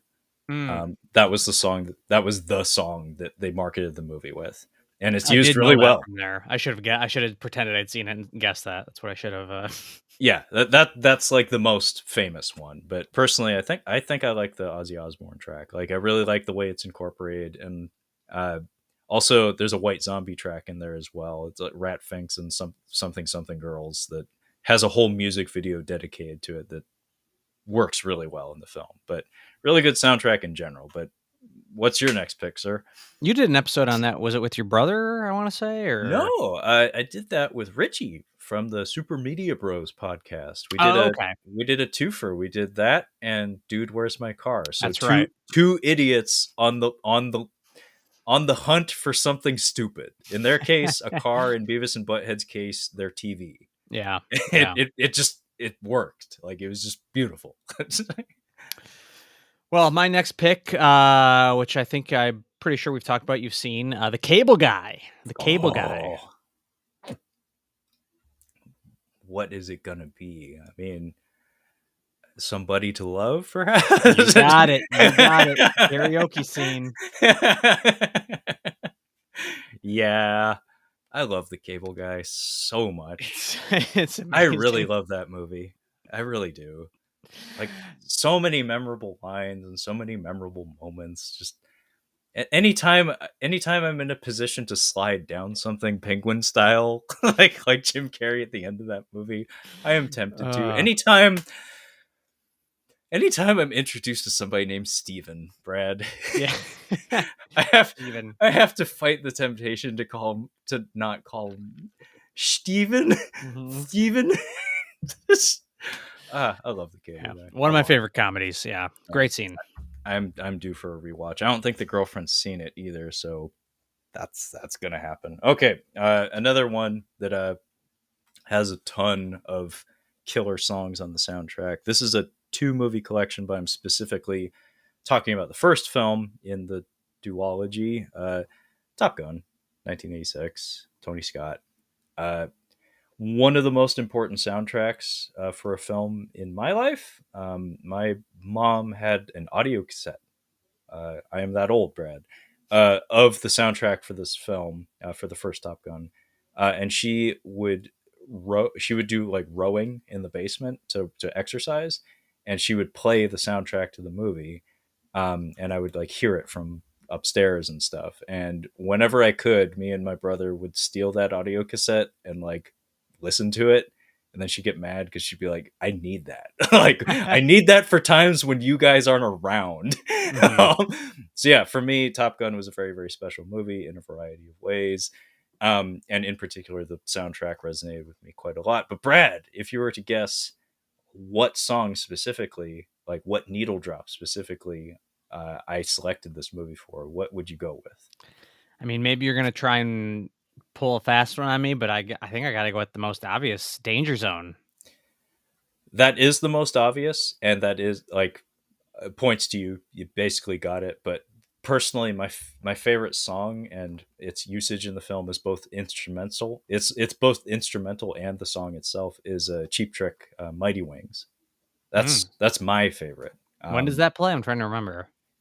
it's during the early trials at the Top Gun school, like at the Top Gun Okay. Academy. So it's when they're like flying with Michael Ironside and stuff. Hey, I got it wrong. You can admit it. Like, don't say, "Oh, No, it's, no, no, no, no. you I'm know." giving you credit because Danger Zone is the obvious and best choice. I will But I I gotta will guess I what will your admit that. favorite is. I gotta But go but your favorite. So I'm wrong. my favorite was Mighty Wings. But then again, you're dealing with a contrarian dickhead, so you're never gonna get it right. Okay, Brad, you're up. This might be a little. I mean, if you can think of it, it's actually probably easy, but it's not an obvious like choice for a needle drop.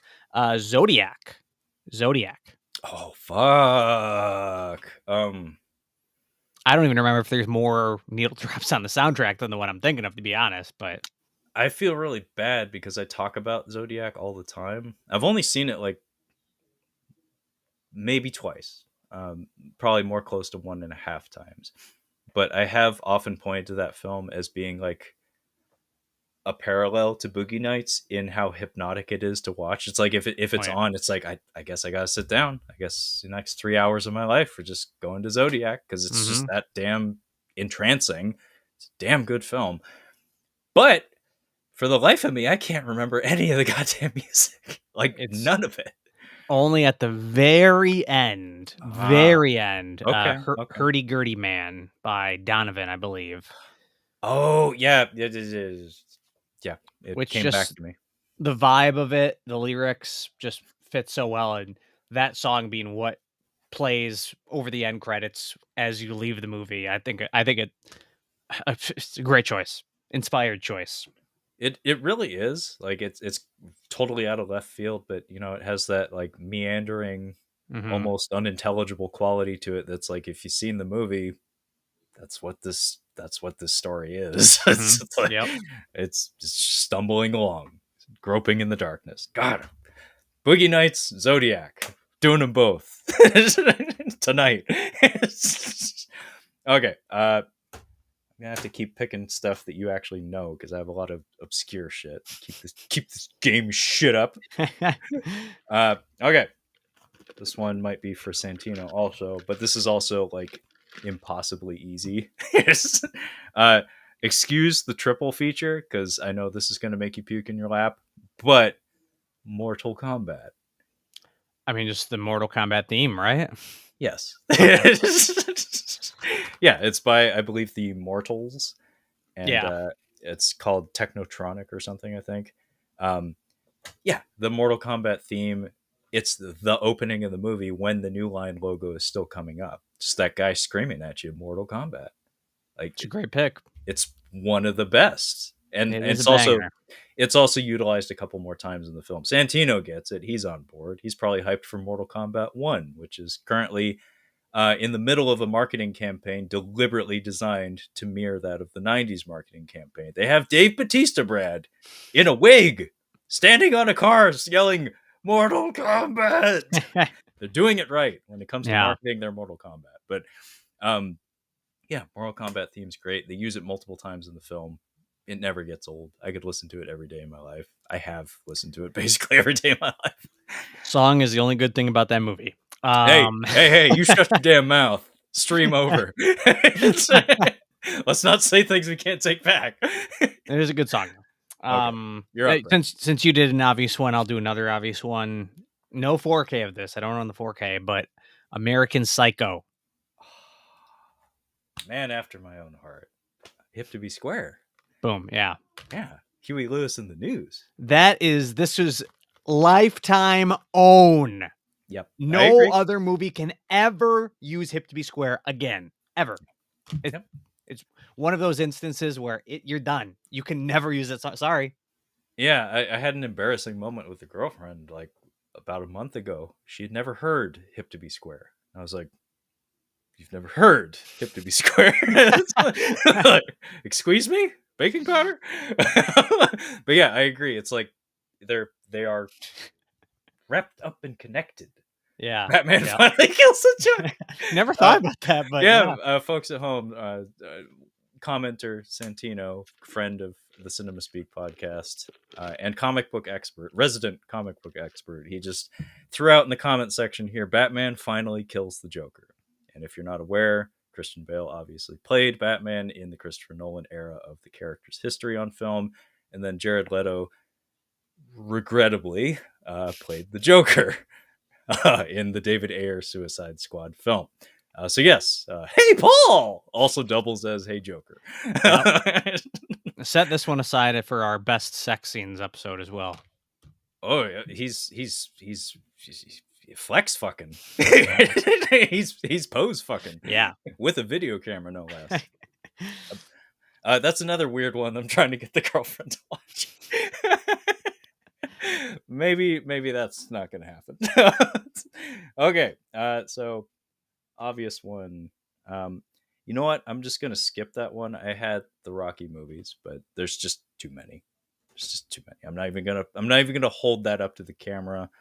Um, here's one. Here's one that it's super obvious. We're just having fun here. Brian De Palma's Scarface, Brad. This is another one I've never seen. What the fuck? What the fuck? Yeah, I own it. I just Santino, help me out here. As a Latino co-host of the Cinema Speak podcast, help a brother out. Yeah, I just haven't gotten around to it. I've owned it on DVD. I own it on 4K now, and just Brad. Yeah, the song is "Push It to the Limit." Obviously, I mean, okay. South Park parodied it. They borrowed it at least once. "Push It to the Limit" is wonderful. It's just a cocaine fueled montage of a wrong-headed man with too much money buying tigers, like you do. Yeah. Watch Scarface. Listen, I don't feel too bad because I pulled The Graduate out, and you haven't seen The Graduate, so I mean, I think we're about on even playing field. Brad, here, I'd say. it's on record. It is known. I don't watch good films. Don't come at me with your high class shit. Yeah. Okay, what is your next pick, sir? But you got to do a retro review of Scarface, man. I do need to see it. I do need to watch that 4K that I own, or the DVD that I bought and never watched. If only for just the cultural knowledge. Yeah, it's because it's referenced so constantly. And I love De Palma. I was going through De Palma's movies, and then I tapered out before I got there. It's too late in the game. Yeah. Nobody's perfect. Next one I have, I can't remember if you've seen this. I don't remember. Lost in Translation. Oh fuck! I have seen it exactly once. Do not remember any of the music though. It's I don't know how well known the song is, but the song that plays over the end after the iconic whisper scene, the Jesus and Mary chains, Just Like Honey. Great endings. It kind of go along with Zodiac, with like the final song to leave you on that note, like just perfectly captures like the melancholy and just perfect song choice. I'll have to look that one up. Like I said, I'm gonna try my best to like pull up all these songs and give the ones I haven't heard a listen. Because I do remember liking that film quite a lot. Everything about it really, like it's a very well made film and also very well performed on top of that. So I wouldn't expect my eye. Yeah, I would expect no less from the soundtrack. But yeah, Brad, you there's like a certain type of like romance film that seems to resonate with you in particular. Those was it Before Sunset trilogy or whatever?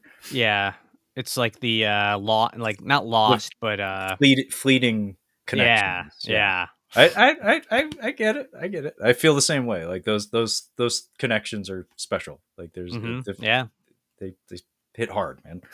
There's I forget the name of it actually, but it's like kind of making some buzz at the moment. It's I think it's a Korean American film. Past Lives. Yeah, I've heard that it bears a resemblance to those trilogies, that trilogy of films. That is on my list. Don't you worry. Yeah, I mean, everything I've heard about it, I was like, oh, Brad would like this. Yeah. Like, I mean, I'm not as interested, but I know just based on your taste, it'd probably be worth checking out for you. For sure. Okay, my next pick here. And by the way, Brad, you're not a bad person for not having seen Scarface. I'm just teasing. It's all right. Okay, I have here, I believe I'm specifically talking about the second film in this box set. I have here Spider-Man trilogy from Sam Raimi, specifically Spider-Man 2, though. Well, it can't be Chad Kroeger Hero because that's from the Oh, first one. yeah, yeah, I know what you're talking about. I remember that song getting a lot of play on the airwaves back in the day. Yeah. I it's been a long time since I've seen number 2. I can't remember. It's What my what favorite. It's many people's favorite, but yeah, Santino got it right. mm, The montage that's right. when he ceases to be Spider-Man briefly, the Mhm. raindrops keep falling on my head. It's the dopiest fucking montage, but it's so cute, and the editing and the shot choices, it just works really really well. It's one of those out of left field choices that's like, man, that really was the right choice, Mr. Raimi. Good job. Yeah. No, I do love that movie. It's been a while. It's been a while. I'm due for a rewatch on that one. I've always really liked it. I rewatched the first one not long ago, and I didn't get around to rewatching the second one. But I the first one I think is good too. I mean, Yeah, first one's very yeah, good. The third one I don't think is terrible. It's just it's overcrowded. yeah, it's a dip. It's a dip. It's not It terrible, but yeah, I maintain that it's not a terrible film. But yeah. anyway, you're up. Next one, I think, as far as I know, you haven't seen unless you've rectified it lately. Shaun of the Dead. I don't think you've seen, right? No, Brad, I haven't. Man, this whole episode we're just shitting on each other back and We're forth. We're not just pulling it. We're just pulling all the skeletons out of the closet. Just be like, you fuck up. You fuck the up. shame meter. I was leading a little bit in the shame meter. Shame. Graduate roughly. Now I think now with graduate answer, but the Queen song, "Don't Stop Me Now," while they're fighting the zombie in the bar Oh, and they're beating him up to the beat of the music while trying to unplug the jukebox because it's bringing in the zombies. Yep, yep. Santino Um, got it. Yeah. awesome, awesome. So, Needle Drop, and not quite as good, but I know you have seen this one because I think you did an episode on it. The World's End. Any Yeah. guess on the needle drop in here? It's probably not an obvious one, but No, I don't know what the fuck is wrong with me at the moment. I mean, I do have a cold. That's my excuse. Do you have one? I can't remember the songs from that one, but yeah. I'm surprised it took us this long to get to Edgar Wright though, just because like as evidenced by things like all the editing and Baby Driver and like Scott Pilgrim and stuff. Clearly the man like that's seems to be how his brain works when it comes to putting his films together is he's very much in tune with the soundscape of the film as well as the visual component. But no, what is the song from that one? It is when Simon Pegg picks the group up in the car and he puts in the cassette from back in the day and it plays the Soup Dragons, "I'm Free," while they're driving to the town, which is probably not that well known of a song, but it is from that era. And the fact that he still has the same tape in the tape deck, it's not an amazing needle drop, but it's a good one. And I always say it when Edgar Wright comes up, and I think it even applies to his needle drops. He's only good when he's with Simon Pegg and Nick Frost. Baby Driver, that movie should be needle drop heaven. I think the needle drops suck in that movie. I just don't like them. Like, the editing, how he edits the music is fine, but like, Baby Driver dancing in the car in that opening scene. Oh my god, just nothing even close to as good as his stuff with the Cornetto trilogy. I'm sorry. I tend to agree. I haven't seen his horror film that he did with Anya Taylor Joy. I forget what it was called, but my my understanding is that you're right, and also I feel like Baby Driver should have just been a short film. Like I Hmm. think it would have been a lovely 20-minute film or 15-minute film. Just like make it as tight as possible and then get in, get out. Because really, that movie totally overstays its welcome and goes places it really ought not. Um, anyway, okay. What else I got here? This one probably not for you. Maybe Santino, if he's still around. I have here. Oh, that's you, not me.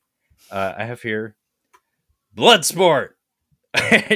Yeah, I'm no good on this one. Okay, well, there's a song called "Fight to Survive" that plays in montage form in the middle of the film, and it has this lovely like percussive drop that happens to kick off the montage. it's like a consummate needle drop where it's like when the needle hits the record, it's like we're going. But it also serves as the ending theme for the film. It's a banger. This movie's one of one of my most watched movies, honestly, because it was on cable constantly, and it was like this mythological thing for me when I was a kid, where it's like, oh, that one's rated R. It's called Bloodsport. It must be the most crazy violent thing ever. It's like, no, it's actually just a middling martial arts movie that has like some catch up when people get punched, but it's just a name.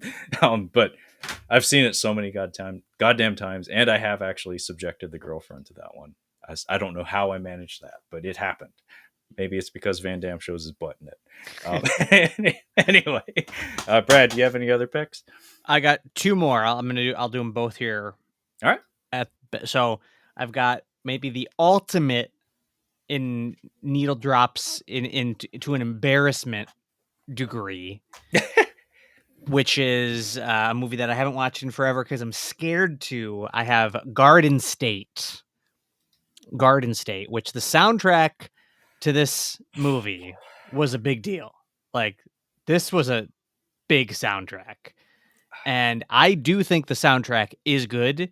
And I think it's the only reason people like the movie. Like, I think the soundtrack does a lot of heavy lifting in this movie. Is it like Weezer or Radiohead or something? No, it's more it's better than that. Like, not that I actually like those bands better. Like, I like those bands, but like it's a little less obvious. Okay. But it's like I know like there's the Shins are on here, Nick Drake. But actually the best needle drop I think is the one that plays over the opening titles. And believe it or not, it's Coldplay, but it's a lesser known Coldplay song, Don't Panic. It is a good needle drop. Like, so I've never heard the Coldplay song anywhere besides this movie. It's from their first album, but and I like Coldplay. You know, I like them well enough. Their early stuff is pretty good, but Yeah. it's a good needle drop, and just that soundtrack was like a big deal for a lot of people, and it was kind of for me as well. Like I did for a time there when I was probably in high school. That was a movie I counted among my favorites, and I I had a roommate who built his identity off of that movie. yeah, I didn't go that far, but I mean, we all just loved Natalie Portman. Come on, she was that pixie dream girl in the movie. What are we doing here? Yeah, isn't that kind of where the term originated? It's one of the leading. I don't know if it came from there, but it's one of the biggest examples for sure. Yeah, folks at home, if you don't know what we're alluding to here, the manic pixie dream girl is that. I believe that's the progenitor is Natalie Portman in that film. Yeah. You said you had one other pick though. Well, this is my joke pick. Oh, because here I have the worst needle drop of all time. The worst of all time, and it's not. I mean, there's like obviously like Suicide Squad is worse. Like, you know, there are worse, but in terms of the talent of the filmmaker, the quality of the film, and this needle drop, it is the biggest scale. Like, it is like, what were they thinking with it? Is the worst. And it is from a movie I love. It's The Wolf of Wall Street. Do Oh you remember any no! needle drops in this movie? I remember some, and I remember some of the '90s music in that being like feeling weird because it's Martin Scorsese and you never associate that time period with him. Yeah. I'm guessing that's what you're referencing. It's the Foo Fighters Everlong. Yeah, I wouldn't have been able to tell you the exact song, but yeah. It is so bad, and it's yeah, like I don't know if it's Mrs. Robinson is in this, and it actually the Lemonheads version, and that actually is a good needle drop. But the worst is definitely Everlong. It doesn't fit the scene. Like, I love Scorsese. He's the greatest of all time. He's the king. No one can touch him. But maybe stay away from the '90s music, Marty. You just it's not your scene. Like, Yeah, that's what it felt like. Like stick to the Stones. I really love that movie, but like you get to that part of it and it's like this feels weird. Like this Yeah, doesn't feel right. And maybe it's our ages, Brad, where it's like it's a little too close to home, whereas like the Stones and stuff is before our time, so it feels less connected directly to us. But yeah, stick to the Stones. Like, that really should be his rule of thumb. But Um, I need to pause you for a second because my favorite needle drop in that one is one that you might not be able to guess. Um, Hmm. but it is, you have to look it up if you haven't listened to it straight, like divorced from the film, because Hmm. it's wonderful. It's Gloria, the Italian version sung by Umberto Tozzi. Okay. So Laura Branigan sung the American like English version of that song, which is a banger. But the Italian version, sung by a goofy old man, is it's amazing. It plays during the sequence when they're being rescued from the yacht, Okay. and Yeah. Margot Robbie is dancing with the sailors and stuff. Oh my god, that song is a banger. Like you have to look it up, Brad. You owe it to yourself. You owe it to I'll your ears. I'll It have to is check it it is out. Yeah. so good. It's Yeah. wonderful. I don't own that movie, so I couldn't pull it for one of my favorite needle drops, but I absolutely would have, because that's a hidden gem, man. Okay, well, I'll run through my last picks here pretty quick. A lot of these are going to be kind of obscure, so I'm not even gonna. I think I'll know which ones I can pause for and which ones I can't. Is what I'm saying. Okay, so one that I'm not gonna pause for. Fist of the North Star, the movie. Santino, if you haven't seen this one, do your fucking homework. Watch it. It's worth it. It's gory as shit. It's from Japan. It's animated. Um, Heart of Madness by Kodomo Band plays during. It kicks off a montage where the main character's friend is kind of like fighting the big bad of the movie in place of the hero, and it keeps cutting back and forth between the hero like trying to get there to help out and the actual fight that's happening when he's not there.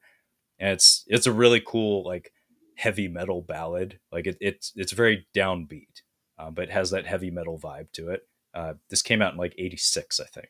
So if you want an idea of what the sound would have been, uh, it's a banger. Cool movie. Unfortunately, it ends funkily, but some of the best bloodletting in animation you'll ever see. Nice. Um, this is definitely not up your alley, Brad. I don't think you've seen this movie, and you would probably hate all of the music in it. But Transformers the movie, I mentioned Top Gun being one of the most important soundtracks in my life. This is equal to that.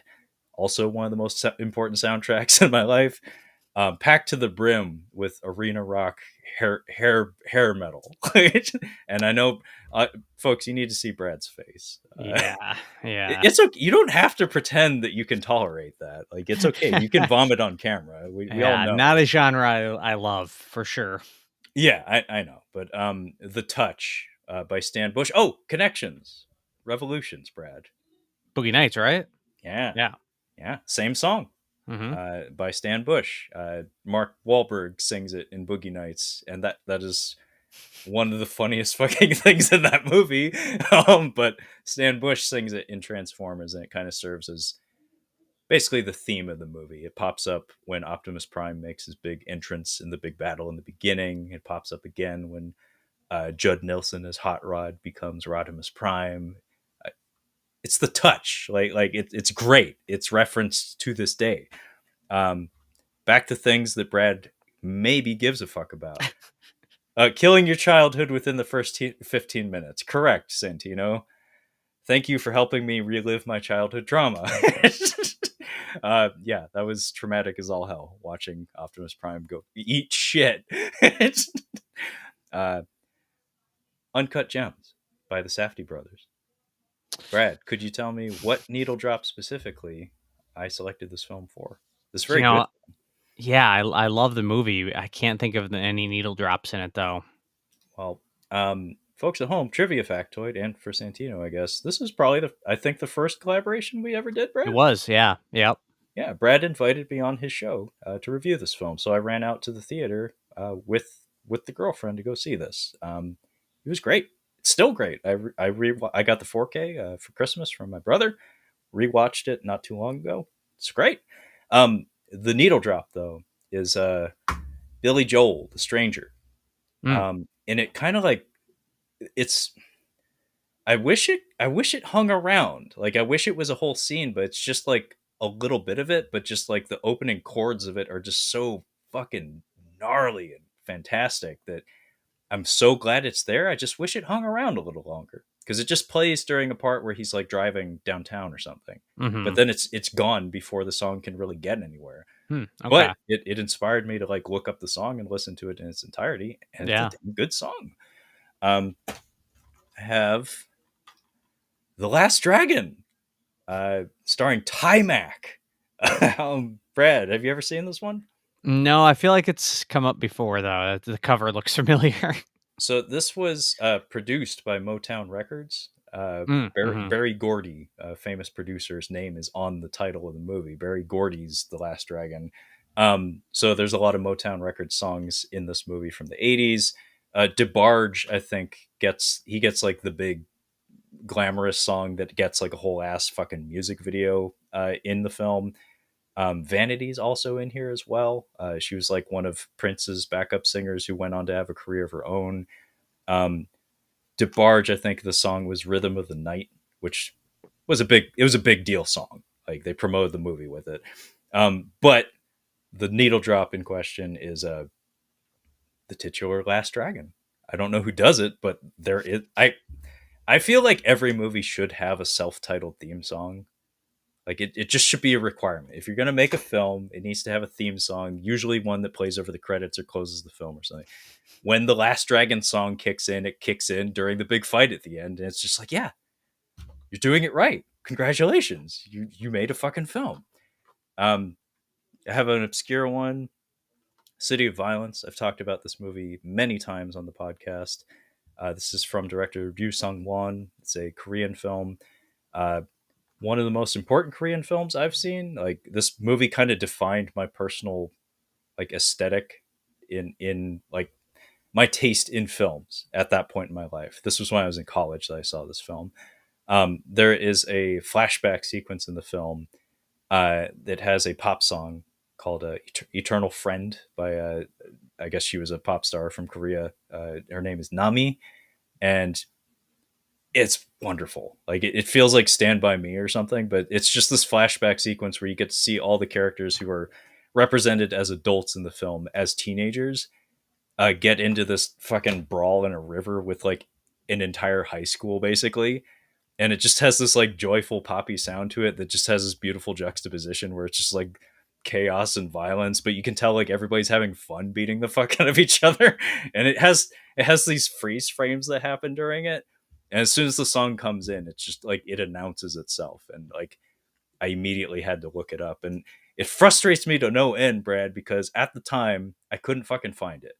These days, because K-pop is such a fucking thing now, just type in Nami Eternal Friend in YouTube, you can find like 50 fucking links to it. It's so Mhm. easy. These kids don't know. These kids don't know. No.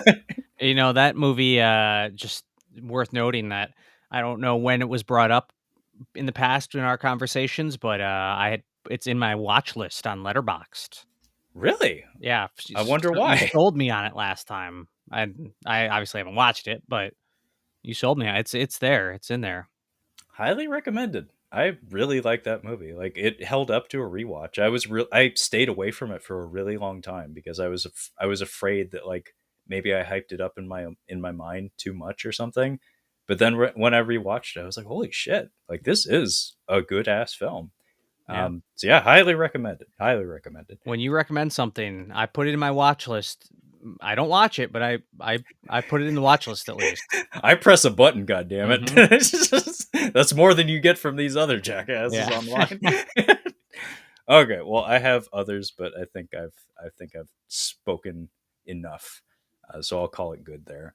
But yeah, tons of great needle drops. Yeah. This was an interesting subject, and clearly we went all over the fucking place with it. But great conversation, Brad. Thanks for joining me. Yeah, no, this was fun. Yeah, it's kinda like I had a few ideas in my head when it started and just kinda going through, it's like, yeah, there's a lot you could go a lot of places with it. Oh yeah, no, that ripe for like a follow up or something. Mhm. But anyway, thanks again. And before we go though, would you care to let our listeners and our viewer singular know where they can find you and your super awesome podcast? Yeah, it's the Cinema Speak podcast. You can find us on iTunes, Stitcher, Spotify, wherever you find shows. Just search Cinema Speak. We are on social media. You can find us on Twitter or X or whatever it is at the Cinema Speak. On Instagram, Cinema Speak Podcast, and also on YouTube as Cinema Speak. And you can find us on the web at cinemaspeak.libsyn.com. Now comes the part where Santino and I can double team you and ask, like, so hey, Brad, you got any videos in the pipe? Well, I do have one recorded that I actually hope to get up soon. It's actually somewhat time sensitive, so I'm hoping I can do some sort of quick put together on it. We'll see. But yeah, hopefully it's finding the time to put the finishing touches on it, I guess. Okay, well, very, very excited about that. And yes, dear listeners, if you would like to hear commentary from our viewer Santino, you can certainly find him on many, many episodes of the Cinema Speak podcast as well. So yeah, definitely check it out. Great ass show. Oh, thank you. I really enjoy our collaborations. I'm glad that we make a point to try to chat at least once a month. Oh, yeah. Anyway, as for myself, the show is called Catching Up on Cinema, and you can find all of our episodes collected on our website at catchinguponcinema.com. You can also find us on the social medias in the form of the Instagram at Catching Up on Cinema, as well as the Twitter /X at Catching Cinema. So feel free to hit me up at either of those. And also the podcast is available on pretty much every platform you can imagine, including Bitcade. So fucking Google it. And that being said, thank you so much for listening, and we will catch you next time. Thank you, Santino. That actually means something, man. Yeah, man. This was fun. We did a great job, Brad. But now it's time to say goodbye because I'm sure you're exhausted. Oh, okay. Well, bye. Thanks, Santino.